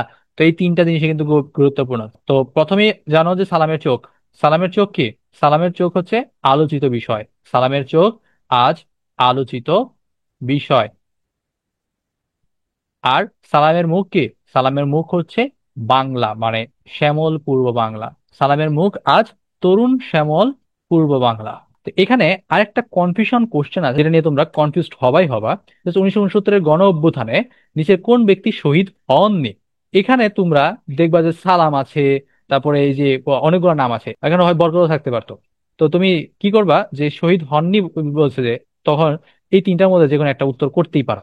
কারণ সালামের কথা যেহেতু কবিতার মধ্যে আছে 1969 কবিতার মধ্যে, তারপর বরকতের কথা যেহেতু 1969 কবিতার মধ্যে আছে, তার মানে যে এই দুজনে তো 1969 মৃত্যুবরণ করেন নাই, শহীদ হন নাই, তাহলে এই তিনটার মধ্যে যে কোনো একটা হবে। এটা চিন্তা করে তুমি দাগাই দিবা। তারপর চিন্তা করবো মতিউর রহমান। মতিউর রহমান তো 1969 মৃত্যুবরণ করেন, উনি তো 1971 মৃত্যুবরণ করছে, তাহলে এটা উত্তর হবে না। বাকি এই দুইটার মধ্যে যে কোনো একটা উত্তর হবে। তখন তুমি ডক্টর শামসুজ্জোহা বা আসাদুজ্জামানের উত্তর করে ফেলবা। এইভাবে তুমি চিন্তা করে একটা বিদঘুটে একটা চিন্তা করবা, বিদঘুটে চিন্তা করে একটা বিদঘুটে আনসার দিয়ে দিবা। এটা কি হবে? হবে না। তোমাকে কিন্তু সুন্দরভাবে পড়তে হবে কবিতাটা। এখানে বলছে কে 1969 গণ অভ্যুত্থানে শহীদ হননি। কবিতায় আছে কার কার নাম? সালামের নাম আছে, বরকতের নাম আছে। এই দুজন কারা? ভাষা শহীদ না? ভাষা শহীদ কবে হয়েছিল? ভাষা আন্দোলন 1952 সাল। সালাম বরকত 1952 সালে অলরেডি মরে গেছে, তাহলে তারা আবার 69 কিভাবে মারা যাবে? তাহলে 69 কি তারা শহীদ হয়েছে? না। তাহলে এই প্রশ্নের উত্তর কি হবে? এই প্রশ্নের উত্তর হবে সালাম। এই যে এই গ নাম্বারটা। কারণ সালাম এবং বরকত তারা কখন শহীদ হয়? 1952 সালে। এখন তোমার প্রশ্ন হবে তাহলে কবিতার মধ্যে উল্লেখ হয়েছে কেন? কবিতার মধ্যে কি এই সালাম এবং বরকতের কথা বলার আগে কি বলছে? বুঝি তাই 1969-এও সালাম আবার নামে রাজপথে, মানে বুঝি তাই 1969-এও। এটা কবি কল্পনা করছে যে সালাম আবারও রাজপথে নামছে, সেই যে ভাষা শহীদ সালামকে নিয়ে এসে নামানো হয় না। বুঝতে পারছো? আর এই যে মতিউর, এ কিন্তু আসলেই মতিউর রহমান না, এইগুলা হচ্ছে মতিউর মল্লিক। এরা কে? মতিউর রহমান মল্লিক, যে এই 1969-এ শহীদ হয়। শামসুর রহমানের প্রথম কাব্যগ্রন্থ কোনটা? এটা তো তোমরা সবাই পারবা। পারবা না? আমি তো বলেই আসছি প্রথম কাব্যগ্রন্থ কোনটা কোনটা। প্রথম কাব্যগ্রন্থ হচ্ছে প্রথম গান দ্বিতীয় মৃত্যুর। তাহলে এই যে বন্দি শিবির থেকে, তারপরে রৌদ্র কোরটিতে, বিধ্বস্ত নীলিমা, এগুলো কি? এগুলাও হচ্ছে কি শামসুর রহমানের কাব্যগ্রন্থ। এই ধরনের প্রশ্নের মধ্যে অবশ্য কবি কাব্যগ্রন্থগুলাই দেওয়া থাকে। অন্যান্য প্রশ্নের মধ্যে অন্যান্য কবি কাব্যগ্রন্থ লিখে রাখে। এটা তো লিখে থাকতেও পারতো, সমস্যা কি কনফিউজ করার জন্য? নাগরিক কবি বলা হয় কাকে? এটা কে? শামসুর রহমানকে নাগরিক কবি বলা হয়। তাহলে যে নাগরিক কবিটা একটা মানুষকে বলা হচ্ছে, সেই মানুষটার একটা নাম আছে, তাহলে আরেকটা নাম ধরে ডাকতে তো তুমি ছদ্মনাম ডাক নাম বলতে পারো না? বলতে পারো। তাহলে শামসুর রহমানের আরো কয়েকটা নাম জেনে নেই। শামসুর রহমানের ডাক নামটা হচ্ছে কি মূলত বাচ্চু। হ্যাঁ, বাচ্চু হচ্ছে ডাক নাম। কিন্তু সে কি নাগরিক কেন? মানে সে হচ্ছে সবসময় বাংলাদেশকে নিয়ে কবিতা লিখতো, বাংলাদেশের সবকিছু নিয়ে প্রেক্ষাপট নিয়ে সেই কবিতা সবসময় লিখে যেত। তো চেতনাদায়ক কবিতাগুলো লিখতো কিন্তু, তাই জন্য তাকে নাগরিক কবি বলা হচ্ছে। তো তার কিন্তু একটা ছদ্মনাম আছে, সেই ছদ্মনামটা ব্যবহার করে তিনি মুক্তিযুদ্ধের সময় কি করতো? কবিতা রচনা করতো। সেই ছদ্মনামটা হচ্ছে মজলুম আবিদ। মজলুম আবিদ এই ছদ্মনামটা ব্যবহার করে শামসুর রহমান মুক্তিযুদ্ধের সময় কবিতা লিখতেন। আবারও ফুটেছে দেখো কৃষ্ণচূড়া থরে থরে শহরের পথে। চরণটি আমাদের কোন গৌরবময় অধ্যায়কে ধারণ করে? আবারও ফুটেছে দেখো কৃষ্ণচূড়া থরে থরে শহরের পথে। এখানে বলা হয়েছে কার কার কথা? সালাম এবং রফিকের কথা বলা হয়েছে। তাহলে এইখানে যে গৌরবময়ের কথাটা বলা হচ্ছে সেটা কি হবে? সেটা ভাষা আন্দোলনই হবে। কারণ ভাষা আন্দোলনের পরে না স্বাধীনতা আন্দোলন হয়েছে, এখনো তো স্বাধীনতা আন্দোলন হয় নাই। এখন তো মাত্র গণ অভ্যুত্থান হলো।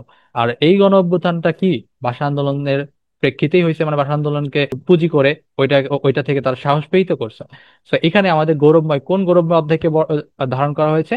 ভাষা আন্দোলন। এ রঙের বিপরীতে আছে অনেক রং কোন কবিতার অংশ? যে রংটা আমাদের ভালো লাগে না, এই যে কৃষ্ণচূড়া যে রংটা আছে না, এই রঙের পরিবর্তে আরো অনেক রং আছে। এটা কোন কবিতার চরণ? ফেব্রুয়ারি 1969-এর চরণ। তাহলে এই যে এই রঙের বিপরীতে আছে অনেক রং, সেই রংটা কি আনে? সন্ত্রাস আনে। কখন আনে? সকাল সন্ধ্যায়। এই দুইটা কথা থেকেও কিন্তু প্রশ্ন করা হতে পারে। সারা দেশ ঘাতকের অশুভ আস্তানা, ফেব্রুয়ারি 1969 কবিতায় ঘাতক কথাটি দিয়ে কবি কাদের বুঝিয়েছেন? পাকিস্তান শাসকদের বোঝানো হচ্ছে, তাই না? কারণ পাকিস্তান শাসকরাই তো তখন আমাদের কি, আমাদের উপর, জনগণের উপর অত্যাচার করতো, নির্যাতন করতো, যে কারণে গণ অভ্যুত্থান হয়। এরপর সেটা আস্তে আস্তে মুক্তিযুদ্ধের দিকে ধাবিত হয়। এবং মুক্তিযুদ্ধ করে আমাদের দেশকে কি করা হয়, স্বাধীন করা হয় কাদের হাত থেকে, পাকিস্তানি শাসকদের হাত থেকে। এই দেশ কি ভুলে গেছে সেই দুঃস্বপ্নের রাত, সেই রক্তাক্ত সময়? উদ্দীপকের সঙ্গে ফেব্রুয়ারি 1969 কবিতার কোন বিষয়টির মূল বন্ধন পাওয়া যায়? এখানে নির্যাতন, বিজয়, সংগ্রাম, মিছিল, কার কথা হবে? এদেশ কি ভুলে গেছে দুঃস্বপ্নের রাত, সেই রক্তাক্ত সময়? এই কথাটাও কি মূলত এই ভাষা আন্দোলনের কথাটাই বলা হচ্ছে, তাই না? তো এই যে এদেশ কি ভুলে গেছে সেই দুঃস্বপ্নের রাত, সেই রক্তাক্ত সময়, এই দুঃস্বপ্নের কথা বলা হচ্ছে। সেই রক্তাক্ত সময়, দুঃস্বপ্ন কখন হয়? যখন মানুষের উপর খারাপ একটা সময় যায়, তাই না? তো সেই খারাপ সময়টা কখন? ভাষা শহীদদের উপর দিয়ে গেছে সেই রক্তাক্ত রাত। আবার এই দুঃস্বপ্নের রাত তুমি ওই আমাদের 25শে মার্চের কালো রাতকেও ধরতে পারো। সেখানেও কি কি হচ্ছিল? নির্যাতন হচ্ছিল, তাই না? তাহলে এইটার উত্তরটা কি হবে? ফেব্রুয়ারি 1969 কবিতা কোন বিষয়টির মূল বন্ধন পাওয়া যায় এখানে? নির্যাতন। ফেব্রুয়ারি 1969 কবিতায় কি নির্যাতন করা নাই? কারা করছিল? পাকিস্তান শাসকরা নির্যাতন করছিল। যে কারণে গণ অভ্যুত্থান হয় কি 1969 সালে। আর সেই গণ অভ্যুত্থানকে নিয়ে কি 1969 সালের এই কবিতাটা রচনা করা হয়। কোন গৌরবময় অধ্যায়টাকে স্মরণ করে? আর এই কথার মাধ্যমে কি সেই ভাষা আন্দোলনের সময়ের যে রাতগুলো আছে সেই রাতের কথাগুলাই বলা হচ্ছে। ফেব্রুয়ারি 1969 কবিতায় কৃষ্ণচূড়া শহরের পথে ফুটেছে, এখানেও কিন্তু তোমাদের কনফিউশন হতে পারে। অপশনগুলোর মধ্যে বলা আছে থরে ভিতরে সারি সারি বৈচিত্র্যপূর্ণভাবে, একটা হচ্ছে নিবিড় হয়ে। হুবহু কবিতার লাইন তুলে দেওয়া হয়েছে। ফেব্রুয়ারি 1969 কবিতায় কৃষ্ণচূড়া শহরের পথে ফুটে আছে, সেটা কিন্তু ফুটে আছে থরে থরে, থরে ভিতরে না। এখানে যদি ভিতরে বলা হয়েছে, অনেকেই অপশন ভালো করে পড়বা না, উত্তর বলে দিবা, এভাবে কিন্তু তোমাদের মূলত উত্তর জানা সত্ত্বেও উত্তরগুলা ভুল করে আসো তোমরা। তো এটা কিন্তু হবে না, এটা থরে থরে হলে একটা কথা ছিল, বাট এটা থরে ভিতরে। তাহলে উত্তর কি হবে? নিবিড় হয়ে, শহরের পথে ফুটে আছে নিবিড় হয়ে। কৃষ্ণচূড়া থরে থরে শহরের পথে ফুটে আছে কিভাবে? নিবিড় হয়ে। 1969 আন্দোলনের কারণ কি? যেহেতু এখানে গণ অভ্যুত্থান হয়েছে, আর গণ মানে কি? জাতি। সেখানে জনগণের কথা বলা হচ্ছে, আর জনগণ প্রত্যেকটা জাতি, তো জাতির শোষণ, জাতিগত যে শোষণ হচ্ছিল সেখানে, সেই শোষণের কারণে এই 1969 আন্দোলনটা হয়েছিল, যেটাকে আমরা কি নামে চিনি? 69 গণ অভ্যুত্থান নামে চিনি। শহীদের স্মৃতি গন্ধে ভরপুর কোন ফুল? রক্তজবা, শিমুল, পলাশ নাকি কৃষ্ণচূড়া? এটার উত্তর কি হবে? কৃষ্ণচূড়া। এই রক্তজবার কথাটা কোথায় উল্লেখিত আছে জানো? আমি কিংবদন্তির কথা বলছি সেই কবিতার মধ্যে। রক্তজবার মতো পিঠে আঘাত থাকে কাদের? পূর্বপুরুষদের, তাই না? আর এখানে শহীদের স্মৃতি গন্ধে ভরপুর কোন ফুল? কৃষ্ণচূড়া ফুল। আর এটাই কি আমাদের চেতনার প্রতীক। শামসুর রহমান স্বাধীনতা পুরস্কার পান কত সালে? তো কবিদের যে পুরস্কারগুলো, সেই পুরস্কারগুলো তো তোমার জানতে হবে, তাই না?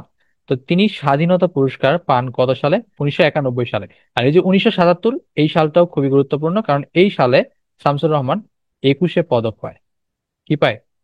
21 পদক পায়। আর 1966 তো কিছু না, কিন্তু 1964 কোন সাল? 1964 সালে সে পাকিস্তান, দৈনিক পাকিস্তান পত্রিকায় যোগদান করে। ফেব্রুয়ারি 1969 পদ্যটি কোন ছন্দে রচিত? কোন কোন পদ্য কোন ছন্দে রচিত? এই প্রশ্নগুলা খুবই গুরুত্বপূর্ণ এবং প্রত্যেকটা পরীক্ষার মধ্যেই আসে। আর যে সকল পরীক্ষার মধ্যে বাংলা আছে সেখানে এই প্রশ্নগুলো আসার সম্ভাবনা 90% থাকে। তাহলে তোমার এই যে ছন্দ যে রচিত, এটা তোমার শিখতে হবে। এখন তুমি যতগুলো কবিতা আছে তোমার বইয়ের মধ্যে, সবগুলো কবিতার ছন্দ অনেক সময় তোমাদের ভুল হতেই পারে, মনে নাই থাকতে পারে। একবার মনে হতে পারে যে এটা অক্ষরবৃত্ত, এটা মাত্রাবৃত্ত, মানে কনফিউশন ক্রিয়েট হয়েই থাকে। তো এই কনফিউশনটা আর ক্রিয়েট হবে না যদি তোমরা আমার দেওয়া এই নেমোনিক্সটা মনে রাখো, যে ওইল সবিতা, আর একটা হচ্ছে আমি পেনু। এই কথাটা যদি মনে রাখো তাহলেই হয়ে যাবে। ওইল সবিতা যে পার্টটা আছে না, এটা হচ্ছে অক্ষরবৃত্ত। মানে এই ওইল সবিতা দিয়ে যতগুলা, সবগুলো হচ্ছে অক্ষরবৃত্ত। আর আমি ফেনু যেটা হচ্ছে সেটা হচ্ছে গদ্য ছন্দ। আর এর বাহিরে তোমার বইয়ের মধ্যে যত কবিতা আছে সব হচ্ছে কি? মাত্রা বৃত্ত। তাহলে এখন বলো, এই ওই দিয়ে কি? ওই দিয়ে বোঝাচ্ছে ঐকতানকে। এই ল দিয়ে লোক লোকান্তরকে বোঝাচ্ছে। সবিতার স দিয়ে বোঝাচ্ছে সেই অস্ত্রকে বোঝাচ্ছে, সাম্যবাদী না। কারণ সাম্যবাদী তো দন্তস্ব একটা সা দিয়ে শুরু হবে, আর এটা শুধু দন্তস্ব। যেহেতু দন্তস্ব এটা, তো এই দন্তস্ব দিয়ে আমরা জানতে পারছি সেই অস্ত্র এটা। আর এই বি দিয়ে হচ্ছে বিভীষণের প্রতি মেঘনাদ। আবার এটা বিলাসী মনে করে না, বিলাসী কিন্তু কোনো পদ্য না, বিলাসী হচ্ছে কি একটা গদ্য, তাই না? যেটা শরৎচন্দ্র চট্টোপাধ্যায় লিখেছেন। তো এই যে বি যে শব্দটা আছে, এই বি দিয়ে হচ্ছে কি বিভীষণের প্রতি মেঘনাদ, আর ত দিয়ে হচ্ছে কি তাহারই পরে মনে। এখন তুমি বই খুলে দেখো যে তাহারই পরে মনে কবিতারও কি অক্ষরবৃত্ত ছন্দে রচিত। বিভীষণের প্রতি মেঘনাদ অক্ষরবৃত্তের ছন্দে রচিত। আর এখানে আমি ফেনু দিয়ে এই দিয়ে আবার মনে করো না যে 18 বছর। দিয়ে কিন্তু 18 না, এই পুরোটাই আমি দিয়েই হচ্ছে পুরো নামটা হবে। আমি কিংবদন্তির কথা বলছি, আমি দিয়ে কি আমি কিংবদন্তির কথা বলছি। আর ফেনুর ফে দিয়ে হচ্ছে ফেব্রুয়ারি 1969, আর এই নু দিয়ে হচ্ছে নুরুল দিনের কথা। এই তিনটা কবিতা হচ্ছে গদ্য ছন্দ, এছাড়া বাকি যা আছে সব মাত্রাবৃত্ত। তাহলে এই কবিতাগুলোর মধ্যে আমি যে কবিতাগুলা বললাম সেই কবিতাগুলোর মধ্যে তোমার প্রতিদান কবিতাটা কিন্তু নাই। প্রতিদান কবিতাটাকে আমি বলছি এখানে ছন্দের মধ্যে না। তাহলে তুমি এখন কবি পরিচিতি অপশনটা খুলো, এখনই বইটা খুলো, বইটা খুলে কবি পরিচিতি দেখো। দেখো প্রতিদান যে কবিতাটা আছে সেটা হচ্ছে মাত্রাবৃত্ত। তাহলে এইখানে যে কবিতাগুলো বলছি সেই কবিতাগুলোর মধ্যে আমরা এখন ফেব্রুয়ারি 1969 পড়ছি, সেটা আছে? আছে তো, এই যে ফেব্রুয়ারি 1969, তাই না? তো ফেব্রুয়ারি 1969 কোন ধরনের ছন্দে রচিত? গদ্য ছন্দে রচিত। এর পরের প্রশ্ন, কোনটি শামসুর রহমান রচিত উপন্যাস নয়? এখন তোমার জানতে হবে যে উপন্যাস কোনগুলা। তো আমরা কিছুক্ষণ আগে দেখে আসি বন্দি শিবির থেকে এটা হচ্ছে একটা কাব্যগ্রন্থ, তাহলে আমাদের বলছে যে উপন্যাস নয় জানতে। যেহেতু আমরা এটাই জানি যে বন্দি শিবির থেকে এটা হচ্ছে একটা কাব্যগ্রন্থ, তাহলে এটা কি উপন্যাস নয়? সঠিক উত্তর কি হবে? এটাই। অক্টোপাস হচ্ছে কি শামসুর রহমানের একটা উপন্যাস। এলো সে অবেলায়, এটাও কি একটা উপন্যাস। পায়ের আওয়াজ পাওয়া যায়, এটা কি শামসুর রহমানের উপন্যাস? না। এই পায়ের আওয়াজ পাওয়া যায় যেটা, এটা হচ্ছে শামসুল হকের উপন্যাস। শামসুল হক। তো শামসুল হকের উপন্যাস হচ্ছে পায়ের আওয়াজ পাওয়া যায়। এই যে এলো সে অবেলায়, এটা হচ্ছে শামসুর রহমানের উপন্যাস। আর এই যে অক্টোপাস, এটাও শামসুর রহমানের উপন্যাস। বন্দি শিবির থেকে এটা হচ্ছে কি কাব্য গ্রন্থ। কাব্য গ্রন্থ। তাহলে এই প্রশ্নের সঠিক উত্তর কি হবে? শুধু একটা না, দুইটা হবে। একটা হচ্ছে বন্দি শিবির থেকে, একটা হচ্ছে পায়ের আওয়াজ। তোমার পরীক্ষার হওয়াতে কিন্তু দুইটা অপশন থাকবে না, সঠিক উত্তর একটাই থাকবে। তো আমি তোমাদের বোঝানোর জন্য, তোমাদেরকে বেশি বেশি শেখানোর জন্য কিন্তু এখানে দুইটা অপশন নিয়ে আসছে। তাহলে এইগুলোই ছিল হচ্ছে শামসুর রহমান এর রচিত ফেব্রুয়ারি 1969 কবিতার সব ধরনের এমসিকিউ। এখন এখানে দুইটা পোল আছে, এই দুইটা পোল প্রশ্নের উত্তর কি হবে সেটাও তোমরা কমেন্ট করে লিখে ফেলবা, ওকে? একটু মাথা খাটালে এগুলোর উত্তর কিন্তু করতে পারবে। দেখো এখানে কিন্তু আমি টাইপ, আমি যা পড়াচ্ছি তোমাদের সেই রকম টাইপেরই কিন্তু কোশ্চেন রাখছি, এটা শূন্যস্থান টাইপের কোশ্চেন। আর এটা কি, এটা হচ্ছে কবিদের যেই পুরস্কার গুলা, একাডেমি পুরস্কার, 21শে পদক, নাসিরউদ্দিন স্বর্ণ পদক, এই সবগুলোর পুরস্কার নিয়ে কিন্তু বলা আছে। তুমি যদি একটু ভালো করে খেয়াল করো, আমি কিন্তু এখানে বলেই ফেলছি, মানে একটা পদকের নাম নিয়েছি, সেই পদকের নামই কিন্তু উত্তর চলে আসছে যে আসলে এটার উত্তর কি হবে। আচ্ছা, যেহেতু এত কিছু বলে দিছি তো এটা বলে দিয়েছে, নাসির উদ্দিন যেহেতু আছে, দুনটার স দিয়ে মনে রাখতে পারো, সুফিয়া কামাল। নাসির উদ্দিন স্বর্ণ পদক কে পেয়েছিল? সুফিয়া কামাল পেয়েছিল। তাহলে এটার উত্তর কি হবে? সুফিয়া কামাল। একাধারে বাংলা একাডেমি পুরস্কার, 21শে পদক, নাসির উদ্দিন স্বর্ণ পদক অর্জন করেন কে? সুফিয়া কামাল। তাহলে তুমি এক দুই ছিল আগে, আর এখন হচ্ছে 3 নাম্বার। এই তিনটা পোলের কোশ্চেন লিখে ফেলো খাতার মধ্যে, তারপরে কমেন্ট করে কিন্তু জানাবে। স্পর্ধায় নেই মাথা তোলবার ঝুঁকি, এই চরণে প্রকাশ পেয়েছে কি? সুন্দর না? স্পর্ধায় নেই মাথা তোলবার ঝুঁকি, এই চরণে প্রকাশ পেয়েছে কি? তারুণ্যে কি প্রকাশ পেয়েছে? স্পর্ধা, এখন তোমরা যারা বাংলা ছায়াছবি দেখো বা বিভিন্ন বাংলা ডাবিং দেখো, সেখানে কিন্তু বলে তোমার এত বড় স্পর্ধা, তখন আমরা ভাবি কি যে তোমার এত বড় সাহস। কিন্তু আসলে এখানে সাহসিকতার কিছুই না, এখানে আত্মনির্ভরতার কথাটা বলা হচ্ছে। এটা একদম শব্দার্থ থেকে আসছে। স্পর্ধাই নেই মাথা তোলবার যোগী, তুমি যদি 18 বছর বয়স কবিতার শব্দার্থ গুলা পড়ো, তাহলে কিন্তু তুমি দেখতে পারবা যে এই লাইনটার ব্যাখ্যার মধ্যে কি বলছে। আত্মনির্ভরতা, যখন তোমার আত্মবিশ্বাস হবে তখন সাহসিকতা তো এমনিই বেড়ে যাবে, তাই না? আমি তোমাকে প্রথমেই বলে আসছিলাম, যদি উত্তরে বসন্ত, অপশনে বসন্ত এবং ফাগুন থাকে কোন কবিতার ক্ষেত্রে, তাহারই পরে মনে কবিতার ক্ষেত্রে যে কোনটার আগমন ঘটেছে, তখন তোমার বসন্তই দিতে হবে, কারণ বসন্ত ফাগুনটাকে নিয়ে আসছে। ফাগুন বসন্তের মধ্যে ইনক্লুডেড, কিন্তু ফাগুনের মধ্যে তার বসন্ত ইনক্লুডেড না, কারণ বসন্ত কি ফাগুন এবং চৈত্র দিয়ে শুরু। সেম ভাবে এটা সাহসিকতাটা আত্মনির্ভরতার সাথেই চলে আসে, যখন আত্মনির্ভরশীল হয়ে যায় মানুষ, পরের উপর নির্ভর করে না, নিজের উপর একটা আত্মবিশ্বাস থাকে, নিজের প্রতি একটা সাহস থাকে। তো এটা সঠিক উত্তর কি হবে? ক নাম্বারটা, স্পর্ধায় নেই মাথা তোলবার ঝুঁকি। এখানে তরুণের আত্মনির্ভরতাকে বোঝানো হয়েছে। সুকান্ত ভট্টাচার্যের পৈতৃক নিবাস কোন জেলায়? পৈতৃক নিবাস আমরা আগেও পড়ে আসছিলাম। কুমিল্লায় ছিল কার পৈতৃক নিবাস? কুমিল্লায় ছিল সুফিয়া কামালের। ক দিয়ে আমরা মনে রাখছি। আর ঢাকার বিক্রমপুরে কার ছিল? ঢাকার বিক্রমপুরে পৈতৃক নিবাস ছিল হচ্ছে মানিক বন্দ্যোপাধ্যায়। তাহলে দুইটা অপশন আমরা বাদ দিয়েছি। এখন বাকি আছে গোপালগঞ্জ এবং নরসিংদী, এই দুইটার মধ্যে এখন যে কোনো একটা সঠিক উত্তর করতে হবে। তো এখানে আমি তোমাকে বলতেছি দেখে যে আগে ঢাকায় হচ্ছে বিক্রমপুরে মানিক বন্দ্যোপাধ্যায়, কুমিল্লায় হচ্ছে সুফিয়া কামাল। তো তুমি যদি না পড়ো তাহলে তো তুমি জানতে না, যে এখন শেখাচ্ছি দেখে তোমরা জানতেছো। তো সেম ভাবে এখানে তো ঢাকা উত্তর হতে পারতো, কুমিল্লাও হতে পারতো, কারণ আমরা জানি যে এই দুইটা সুকান্ত ভট্টাচার্যের কবি পরিচিতিতে নাই। তাহলে এই সুকান্ত ভট্টাচার্যের যে পৈতৃক নিবাসটা, সেটা আসলে আছে কোথায়? সেটা আছে গোপালগঞ্জে। জেলা না বলে অন্য কিছু বলতো, তাহলে উত্তর কি হতো? কোটালী পাড়া হতো। কি হতো? কোটালী পাড়া। কোটালী পাড়া হচ্ছে কি সুকান্ত ভট্টাচার্যের পৈতৃক নিবাস, কোথাকার? গোপালগঞ্জ জেলার কোটালী পাড়া। আর ঢাকার বিক্রমপুর গ্রাম হচ্ছে কি মানিক বন্দ্যোপাধ্যায়ের পৈতৃক নিবাস। আর নরসিংদী হচ্ছে শামসুর রহমানের। কার পৈতৃক নিবাস? শামসুর রহমানের পৈতৃক নিবাস। সেটা হচ্ছে পাড়াতলিতে। সেটা কোথায়? পাড়াতলি। নরসিংদীর পাড়াতলি হচ্ছে শামসুর রহমানের পৈতৃক নিবাস। আর এই যে আমরা সুফিয়া কামাল, যে কুমিল্লা হচ্ছে পৈতৃক নিবাস, সুফিয়া কামালের ইয়া কি ছিল, জন্মস্থান কোথায় ছিল? বরিশাল ছিল না? বরিশাল আরেকটা কবির বাড়ি আছে বা কবির পৈতৃক নিবাস আছে, সেটা হচ্ছে কি আবু জাফর। তো বরিশাল সুফিয়া কামালের কি জন্মস্থান, আর আবু জাফরের পৈতৃক নিবাস কোনটা? বরিশাল। তাহলে গত ক্লাস যারা করছো তারা তো অবশ্যই বলতে পারবা যে আখতারুজ্জামানের পৈতৃক নিবাস কোনটা। তো তোমরা কমেন্টে, আমি যেহেতু একটা পোল কোশ্চেনের উত্তর বলে দিছি, তাহলে তোমরা নিজেরা একটু বলে দিও তো আখতারুজ্জামান ইলিয়াসের পৈতৃক নিবাস কোথায়। কোনটি 18 বছর বয়সের সঙ্গে মানায় না? 18 বছরের সঙ্গে প্রতিবাদ, সংগ্রাম, উচ্ছ্বাস, স্থবিরতা, কোনটা মানায় না? এখানে কি তোমার অর্থ জানতে হবে যে আসলে এগুলো কি? না। তুমি যখন স্থবির বলতেছো তখনই বুঝতেছো যে আসলে এটা তোমার 18 বছরের সাথে মানায় না। কারণ 18 বছরের যে বয়সটা সেটা উত্তেজিত বয়স। ওরা এখন বলে না উত্তেজিত 27 ব্যাচ, এরকম আর কি। কিন্তু আমার মনে হয় তোমরাই বেশি উত্তেজিত, তোমাদের কমেন্ট দেখতে দেখতে আমার নিজেরও উত্তেজনা লাগে। তো এইখানে যেটা আছে, এই যে উচ্ছ্বাস, সংগ্রাম, প্রতিবাদ, এই সবগুলো 18 বছরের সাথে যায়। কিন্তু স্থবিরতা মানে স্থির হয়ে যাওয়াটা, সেটা কি 18 বছরের সাথে যায়? না। কারণ 18 বছর কি অনেক চঞ্চল একটা বয়স। সঠিক উত্তর কি? স্থবিরতা। তাজা তাজা প্রাণে অসহ্য যন্ত্রণা, এখানে যন্ত্রণাগুলা কি? তাজা তাজা প্রাণ কাদের কথা বলা হচ্ছে? যে 18 বছর বয়সের বাচ্চারা, এরা কি তাজা তাজা না?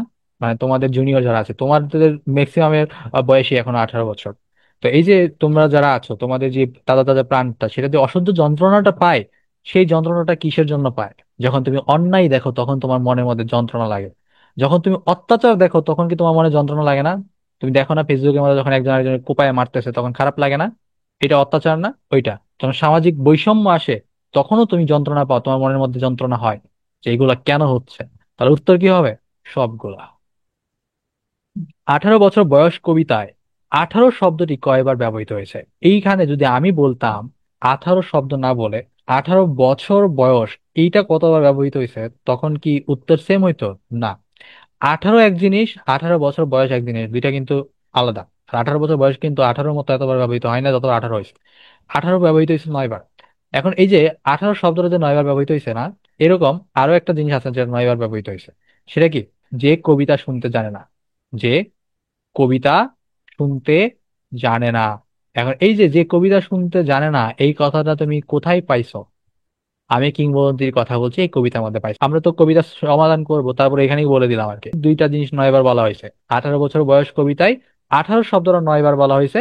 আর আমি কিংবদন্তির কথা বলছি কবিতায়, যে কবিতা শুনতে জানে না, এই চরণটা মানে এই লাইনটা, এই বাক্যটা 9 বার বলা হয়েছে। আর একবার কি ব্যবহার করা হয়েছে জানো? তাহারই পরে মনে, এই লাইনটা। তাহারই পরে মনে, কবিতার নাম হচ্ছে তাহারই পরে মনে, কিন্তু তাহারই পরে মনে, এই লাইনটা মানে এই শব্দটা এতটুকু একবারই ব্যবহার করা হয়েছে। আর সেটা কোথায়? সর্বশেষ যে চরণটা ছিল, রিক্ত হস্তে তাহারই পরে মনে ভুলিতে পারি না কোনো মতে, ওই লাইনটাতে, তাই না? এছাড়া কিন্তু তাহারই পরে মনে আর কথাটা ব্যবহার করা হয় না। তাহলে যেহেতু আমি প্রথমে বলছিলাম 18 বছর বয়স এই কথার কথা ব্যবহার করা হয়েছে, 18 বছর বয়স এই কথাটা ব্যবহার করা হয়েছে 4 বার। আর 18 বছর বয়সেই এটা আছে 3 বার। তুমি যখন বই দেখবা তখন দেখবা যে 7 বার লেখা আছে। তো এই জিনিসগুলোতে কনফিউজ হওয়া যাবে না। 18 বছর বয়স ব্যবহার করা হয়েছে 7 বার, 18 শব্দ ব্যবহার করা হয়েছে কতবার? 9 বার। একবার ব্যবহার করা হয়েছে তাহারই পরে মনে কবিতায়, তাহারই পরে মনে যে শব্দটা সেটা। আর যে কবিতা শুনতে জানা না, এই চরণটা ব্যবহার করা হয়েছে কতবার? 9 বার। কোথায়? কিংবদন্তির কথা বলছি, কবিতায়। দেশ, জাতি ও মানবতার জন্য যুগে যুগে এ বয়সের মানুষেরাই এগিয়ে গেছে সবচেয়ে বেশি। এই বিষয়টি ফুটে উঠেছে কোন পংক্তিতে? বলছে যে দেশ, জাতি ও মানবতার জন্য যুগে যুগে এই বয়সের, এই বয়সের বলতে কোন বয়সের কথা বলা হয়েছে? 18 বছর বয়সের কথা বলা হয়েছে, তাই না? 18 বছর বয়সের মানুষেরাই বারবার এগিয়ে গেছে। যে কোনো আন্দোলনে দেখো, যে কোনো কিছুতে যখনই দেখবা আন্দোলন হচ্ছে, যখনই দেখবা যে অধিকার আদায়ের কিছু একটা হচ্ছে, তখনই দেখবে যে 18 বছরের পোলাপানি বেশি যায়। তাহলে এইটা কোথায় আছে? স্পর্ধায় নেই মাথা তোলবার ঝুঁকি, এইখানে? না, এখানে তো বোঝাচ্ছে এখানে তো 18 বছর বয়সের সুনাম করছে। এখানে তো আর এই লাইনটা ফুটে আসছে না। তবে বিরাট দুঃসাহসেরা দেয় যে ওকে, এখানেও সুনাম করছে। মানে 18 বছর বয়সে অনেক দুঃসাহস দেখানো যায়, কিন্তু এখানেও কি এইটা বোঝানো হচ্ছে না যে মানুষের সেবায় এগিয়ে যায় সবসময়? তাহলে কোথায়? এই যে এই নাম্বার চরণটাতে বোঝাচ্ছে এই বয়স জানে রক্তদানের পুণ্য। এইটাই হচ্ছে এখানে বোঝানো হচ্ছে। যখনই কোনো কিছু হচ্ছে, যখনই মানুষের দরকার পড়ছে যুগে যুগে, তখনই কি এই বয়স 18 বছরের মানুষ বেশি এগিয়ে যায়। তো এটা কি রক্তদানের পুণ্য এই শব্দটা দিয়ে বোঝানো হচ্ছে। এখনো তো যখন তোমাদের মাইলস্টোন কলেজের মধ্যে যে বিমান ধ্বংস হলো, তখন রক্তের প্রয়োজন, তখনও কারা এই রক্তদানের পুণ্যতে গেছে না মানুষ রক্ত দেওয়ার জন্য। তো এইটাই এখানে বোঝানো হচ্ছে।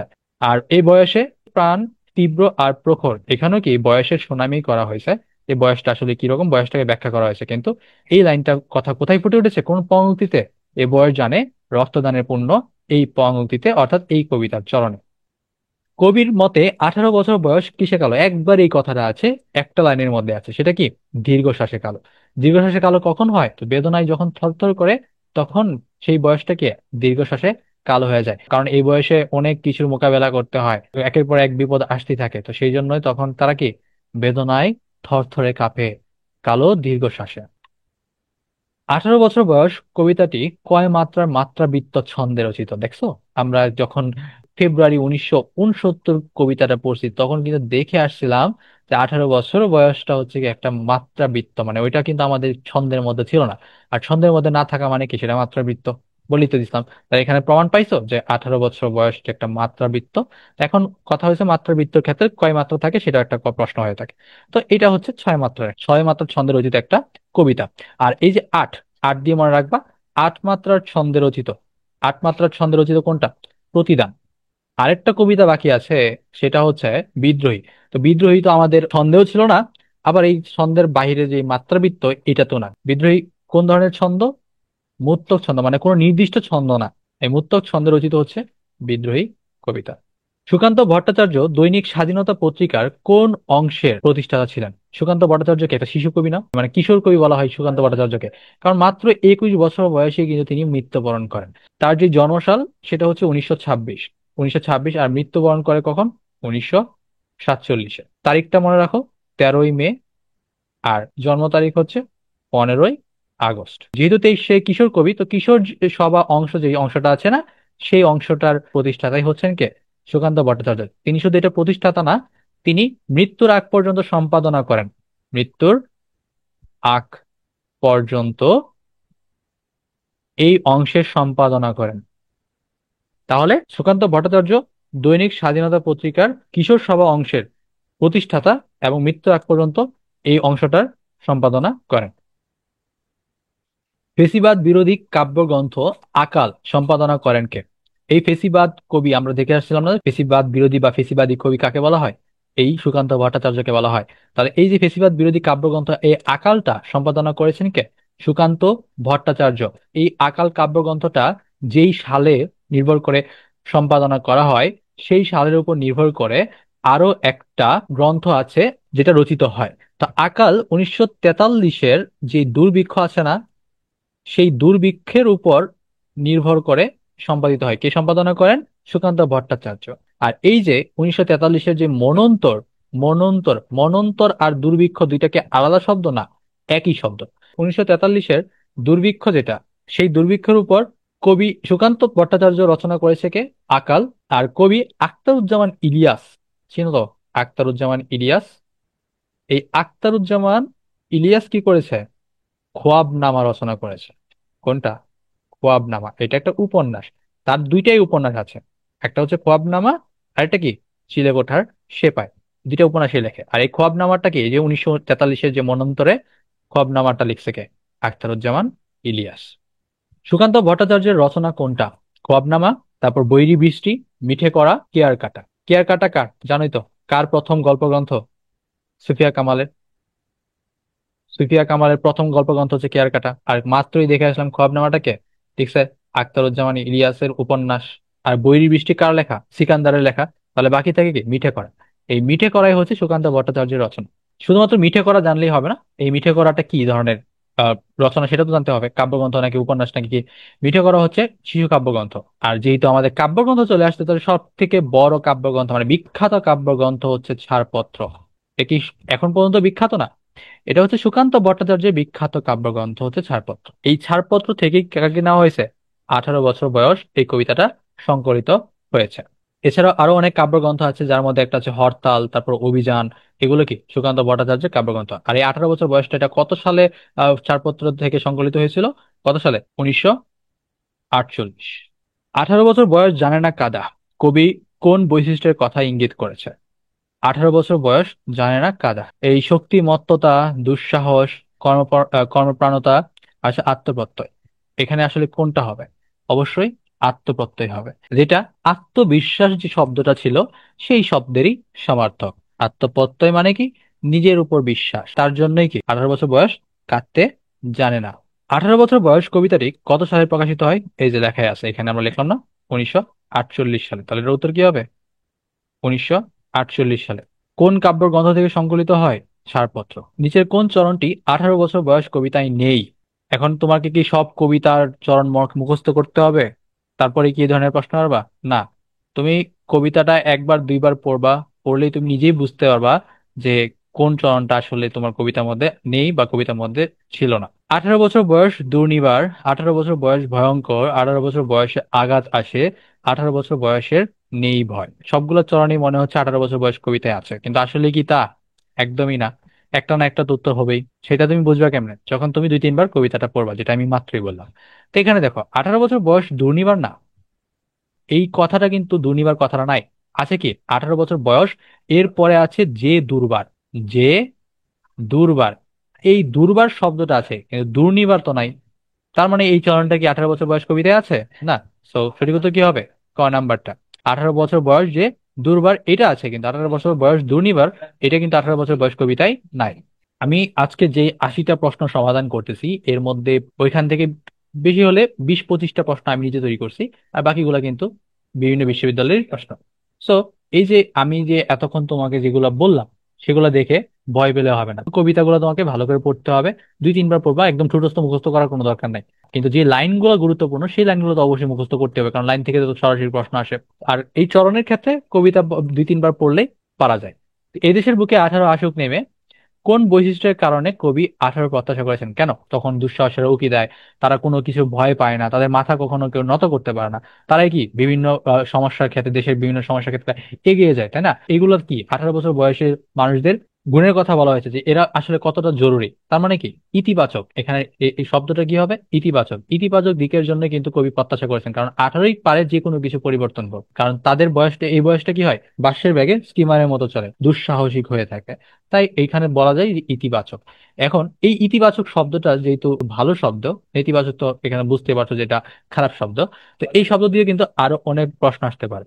18 বছর বয়স কবিতার সবগুলো লাইন যে ইতিবাচক তেমন না, লাইনের মধ্যে কিন্তু নেতিবাচক কথা আছে, খারাপ কথাও আছে। খারাপ কথা বলতে যে 18 বছর বয়সের মানুষ খারাপ তেমনটা না, ওই 18 বছর বয়সের মানুষের উপর দিয়ে যে খারাপ সিচুয়েশন গুলো যায়, যেরকম বারবার বাধাগ্রস্ত হতে হয় তাদের, সেগুলো কি ইতিবাচক কথাবার্তা? না, সেগুলো কি নেতিবাচক কথাবার্তা, তাই না? তো এই ইতিবাচক শব্দটা দিয়ে কিন্তু আসতে পারে। এখানে বলছে কবি প্রত্যাশা কি ইতিবাচক, আর কবি 18 বছরের বয়সের যে মানুষগুলো তাদেরকে বিভিন্নভাবে বর্ণনা করার জন্য তাদের যা যা ঝুঁকি সইতে হয় সেই শব্দগুলো কিন্তু ব্যবহার করা হয়েছে। আর ঝুঁকি কি কখনো ইতিবাচক শব্দ না, তাই না?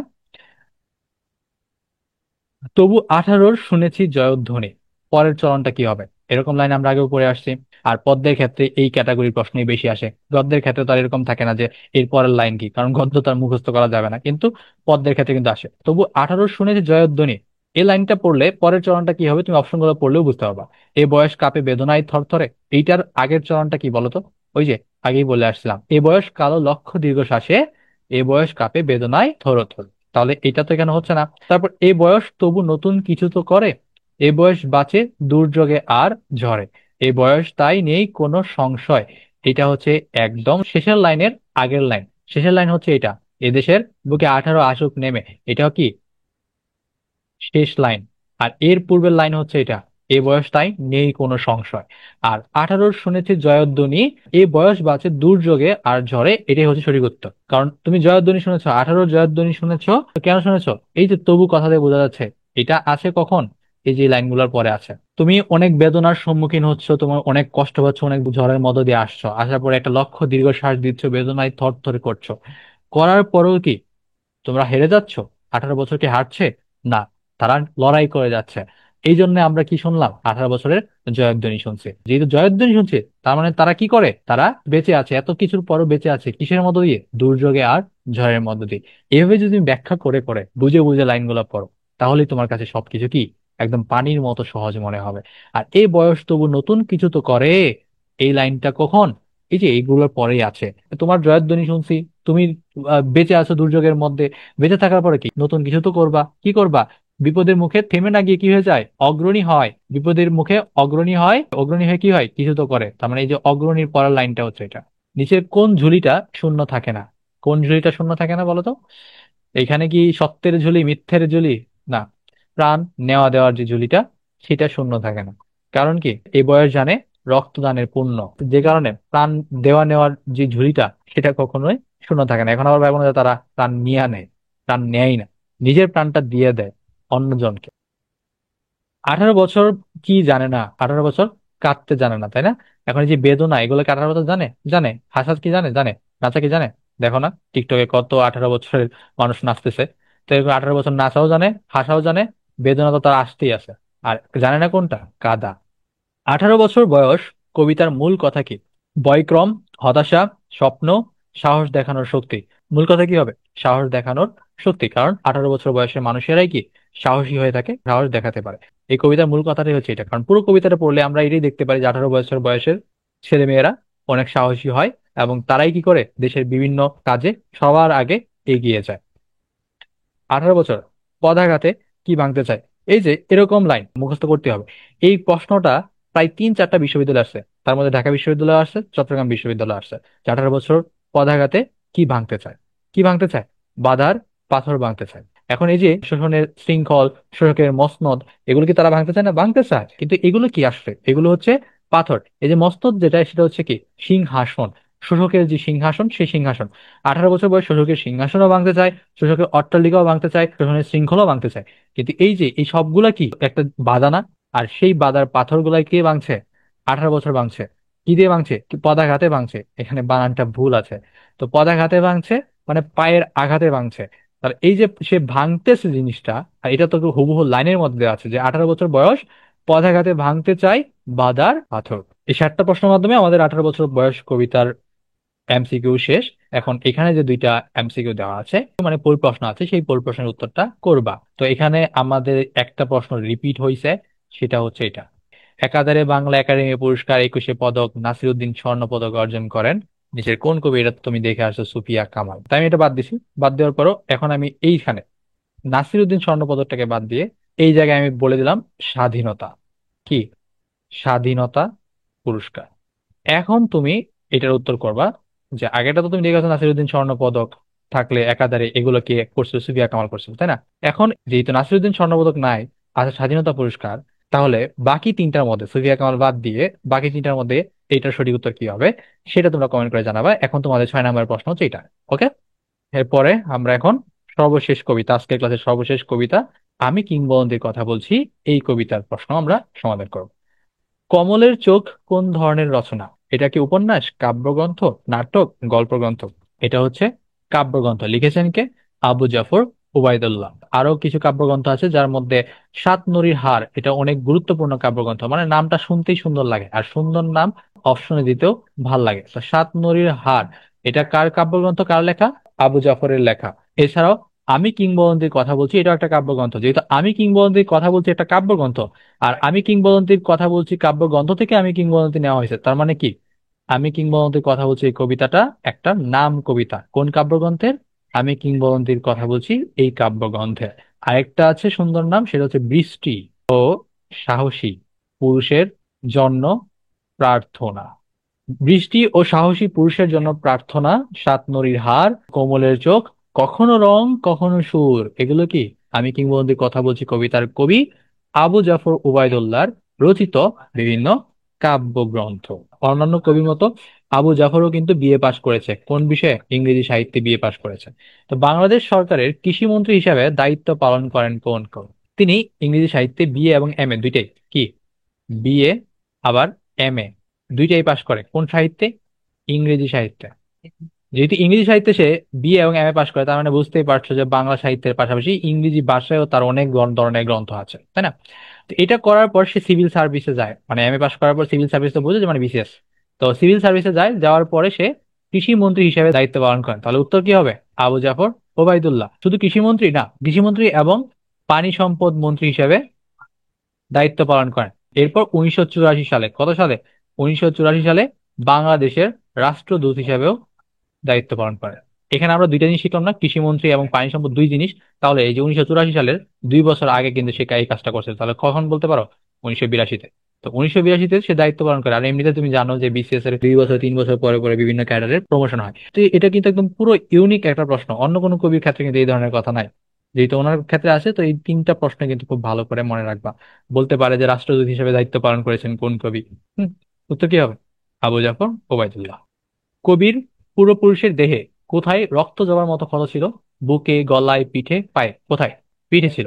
আরেকটা কথা আছে, যেখানে পলিমাটির সুবাস থাকে, এটা কোথায় থাকে? পূর্বপুরুষের করতলে। এখন এই যে তলে কথাটা আছে না, এই তলে কথা দিয়ে অনেকেই ভাবতে পারে যে পদতলে। করতলে কিন্তু পদতলে না, করতলে বলতে বোঝানো হয় হাতের তালুকে। তার মানে পূর্বপুরুষের যে হাতের তালু ছিল, সেই হাতের তালুতে কি ছিল? পলিমাটির সুবাস ছিল, কারণ ওরা কৃষক, ওরা কৃতদাস, এরকম ছিল আগের আমাদের পূর্বপুরুষরা, তাই না? আর পিঠে কি ছিল? রক্ত যাওয়ার মতো ক্ষত, কারণ কৃতদাসদের তখন অত্যাচার করা হতো, চাবুক আঘাত করা হতো, তাই না? যে কবিতা শুনতে জানে না, সে কিসের আর্তনাদ শুনবে? এই লাইনটা আমরা কতবার এই কবিতার মধ্যে পাইছি? 9বার পাইছি না? আমরা 18 বছরের ক্ষেত্রে আমরা সেটা বলে আসছিলাম, 9বার পাইছি। তা 9বার এই যে এই কথাটা বলা হয়েছে, এই কথাটা বলার পরে যা যা বলা হয়েছে না, সব কিছু তোমার শিখতে হবে। যে কবিতা শুনতে জানে না, সে ঝড়ের আর্তনাদ শুনবে। যে কবিতা শুনতে জানে না, সে সাঁতার কাটতে জানে না। যে কবিতা শুনতে জানে না, সে নদীতে ভাসতে জানে না।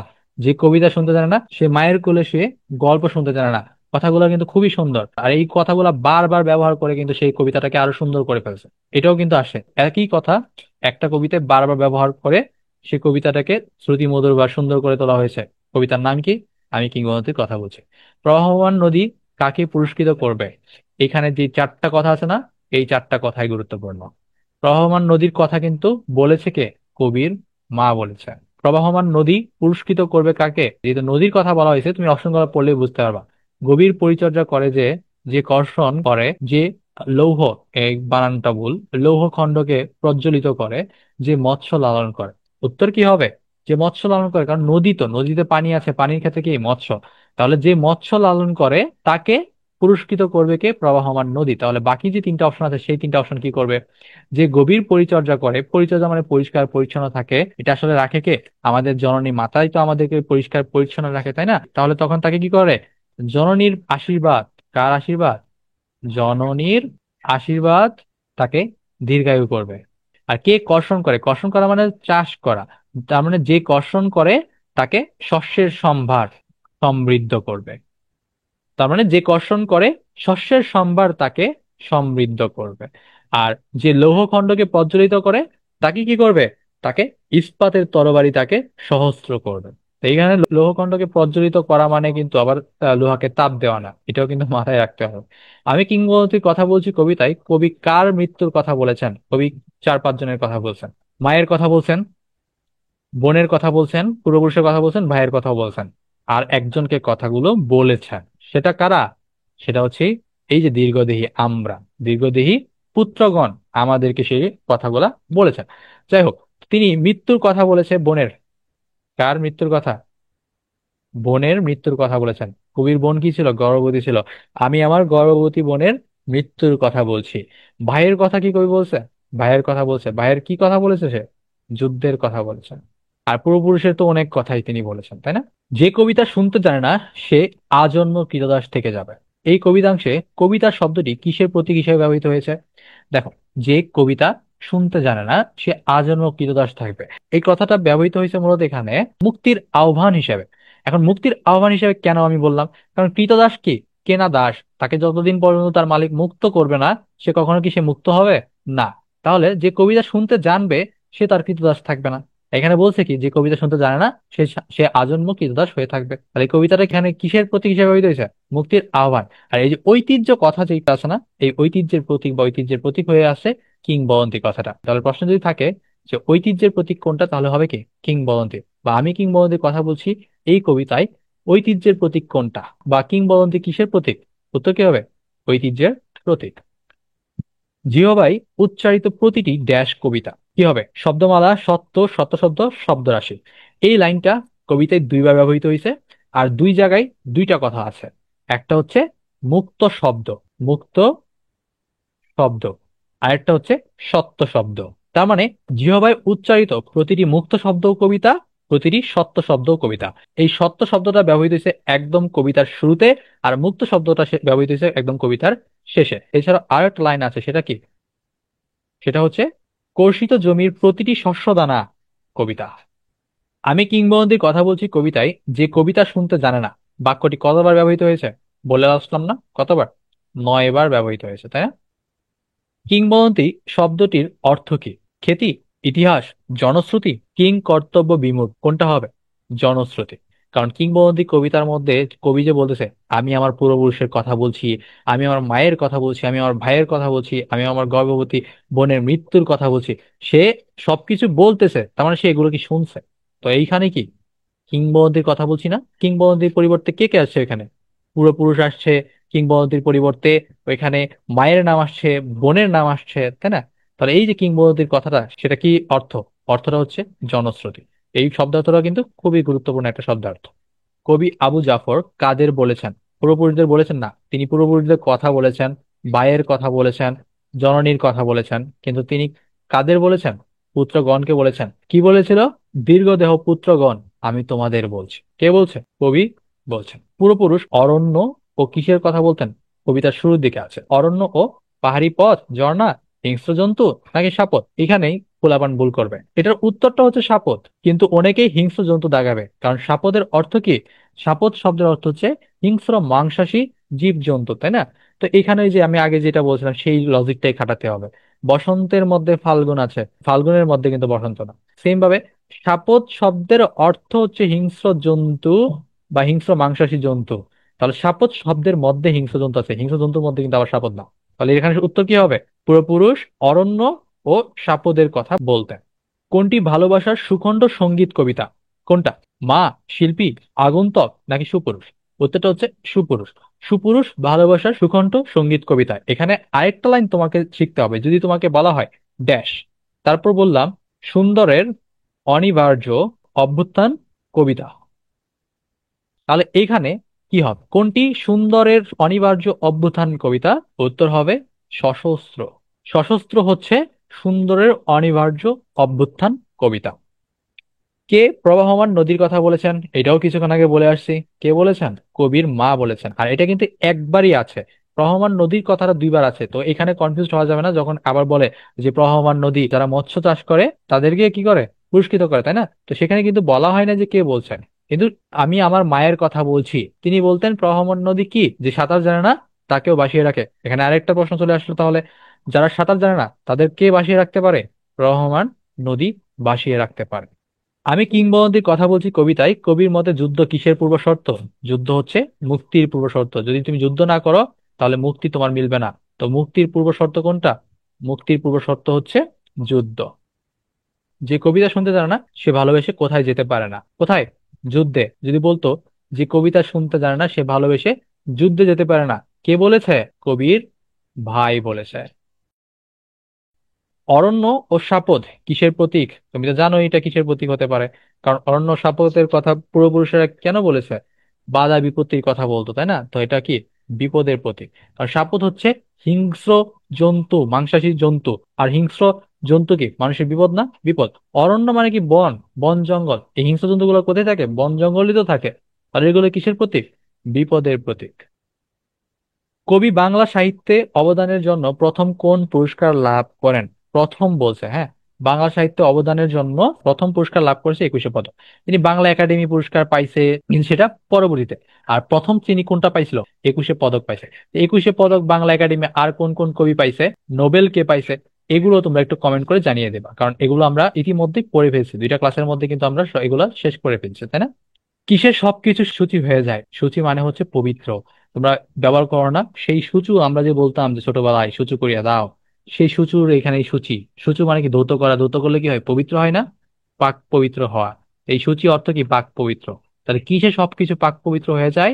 আগুনে। এই প্রশ্নটা আসছে কোত্থেকে? উনুনের আগুনে আলোকিত একটি উজ্জ্বল জানালার কথা বলা হয়েছে না? সেখান থেকে, সেটার শব্দার্থ থেকে এটা আসছে। আর আগুনে সবকিছু কি শুচি হয়ে যায়, সবকিছু পবিত্র হয়ে যায়। পবিত্র হয়ে যাওয়ার পরে তারা আবার নতুন আশা দেখে, নতুন আশা দেখতে পারে। ওইটাই আর কি এখানে বোঝানো হয়েছে। সে সূর্যকে হৃৎপিণ্ডে ধরে রাখতে পারে না। পঙ্ক্তিটিতে সূর্য কোন অর্থ বহন করে? যে কবিতা শুনতে জানে না সেই মূলত সূর্যকে হৃৎপিণ্ডে ধরে রাখতে পারে না। তাহলে সূর্যকে হৃৎপিণ্ডে ধরে রাখা এটা কি সম্ভব? কিছু সম্ভব না তো। তাহলে এখানে সূর্যটা কোনো একটা শব্দের পরিবর্তে ব্যবহৃত হয়েছে ভাষা প্রকাশ করার জন্য, ভাব প্রকাশ করার জন্য। সেটাই এখানে বলা হয়েছে। সূর্য কোন অর্থ বহন করে এখানে? এখানে সূর্যটা কি অতি তেজি একটা বস্তু না? তাহলে এইটাই, যে কবিতা শুনতে জানে না সে সূর্যের মতো যে তেজটা সেটা তার হৃৎপিণ্ডে ধরে রাখতে পারে না। তাহলে উত্তরটা কি হবে? তেজ হবে। আর এই যে অর্ক, এটা কিন্তু সূর্যেরই সমার্থক শব্দ। সূর্য যে কথা, অর্ক একই কথা। আর এই অরুণ যেটা, সেটা হচ্ছে সূর্যোদয়, মানে সূর্য উদয় যেটা বলে সেটা। তো এই ছিল আমাদের আজকের ক্লাসের সর্বশেষ প্রশ্ন। এটার মাধ্যমে আমাদের এই ক্লাসের যতগুলা প্রশ্ন ছিল সব শেষ। তাহলে এখন তোমাদের কাজ হচ্ছে সর্বশেষ যে দুইটা পোল কোশ্চেন আছে, 7 নাম্বার এবং 8 নাম্বার পোল প্রশ্ন, এই পোল প্রশ্ন দুইটার সঠিক উত্তর কি হবে সেই সঠিক উত্তরগুলো লিখে এতক্ষণ পর্যন্ত আমি যতগুলো প্রশ্নের কথা বলছি সবগুলো একসাথে কমেন্ট করে পাঠিয়ে দাও। যদি তোমরা কমেন্ট না করো, আমি যদি আজকের ক্লাসটা তোমাদের মাধ্যমে না পাই কমেন্টের মাধ্যমে, তাহলে এই ক্লাসের পরবর্তী এপিসোড অর্থাৎ বাংলা সহপাঠ এবং বাকি থাকা প্রতিদান এবং বিদ্রোহী কবিতার প্রশ্ন বিশ্লেষণ ক্লাস কিন্তু আমি নিয়ে আসবো না। এটাই কিন্তু সর্বশেষ ম্যারাথন ক্লাস হয়ে যাবে যদি তোমরা কমেন্ট না করো। তো দেখা হবে তোমাদের সাথে পরবর্তী ক্লাসে। কেউ অব্দি সুস্থ থাকো, ভালো থাকো এবং আমাদের চ্যানেলটিকে সাবস্ক্রাইব করে আমাদের পাশেই থাকো। ধন্যবাদ। আল্লাহ হাফেজ।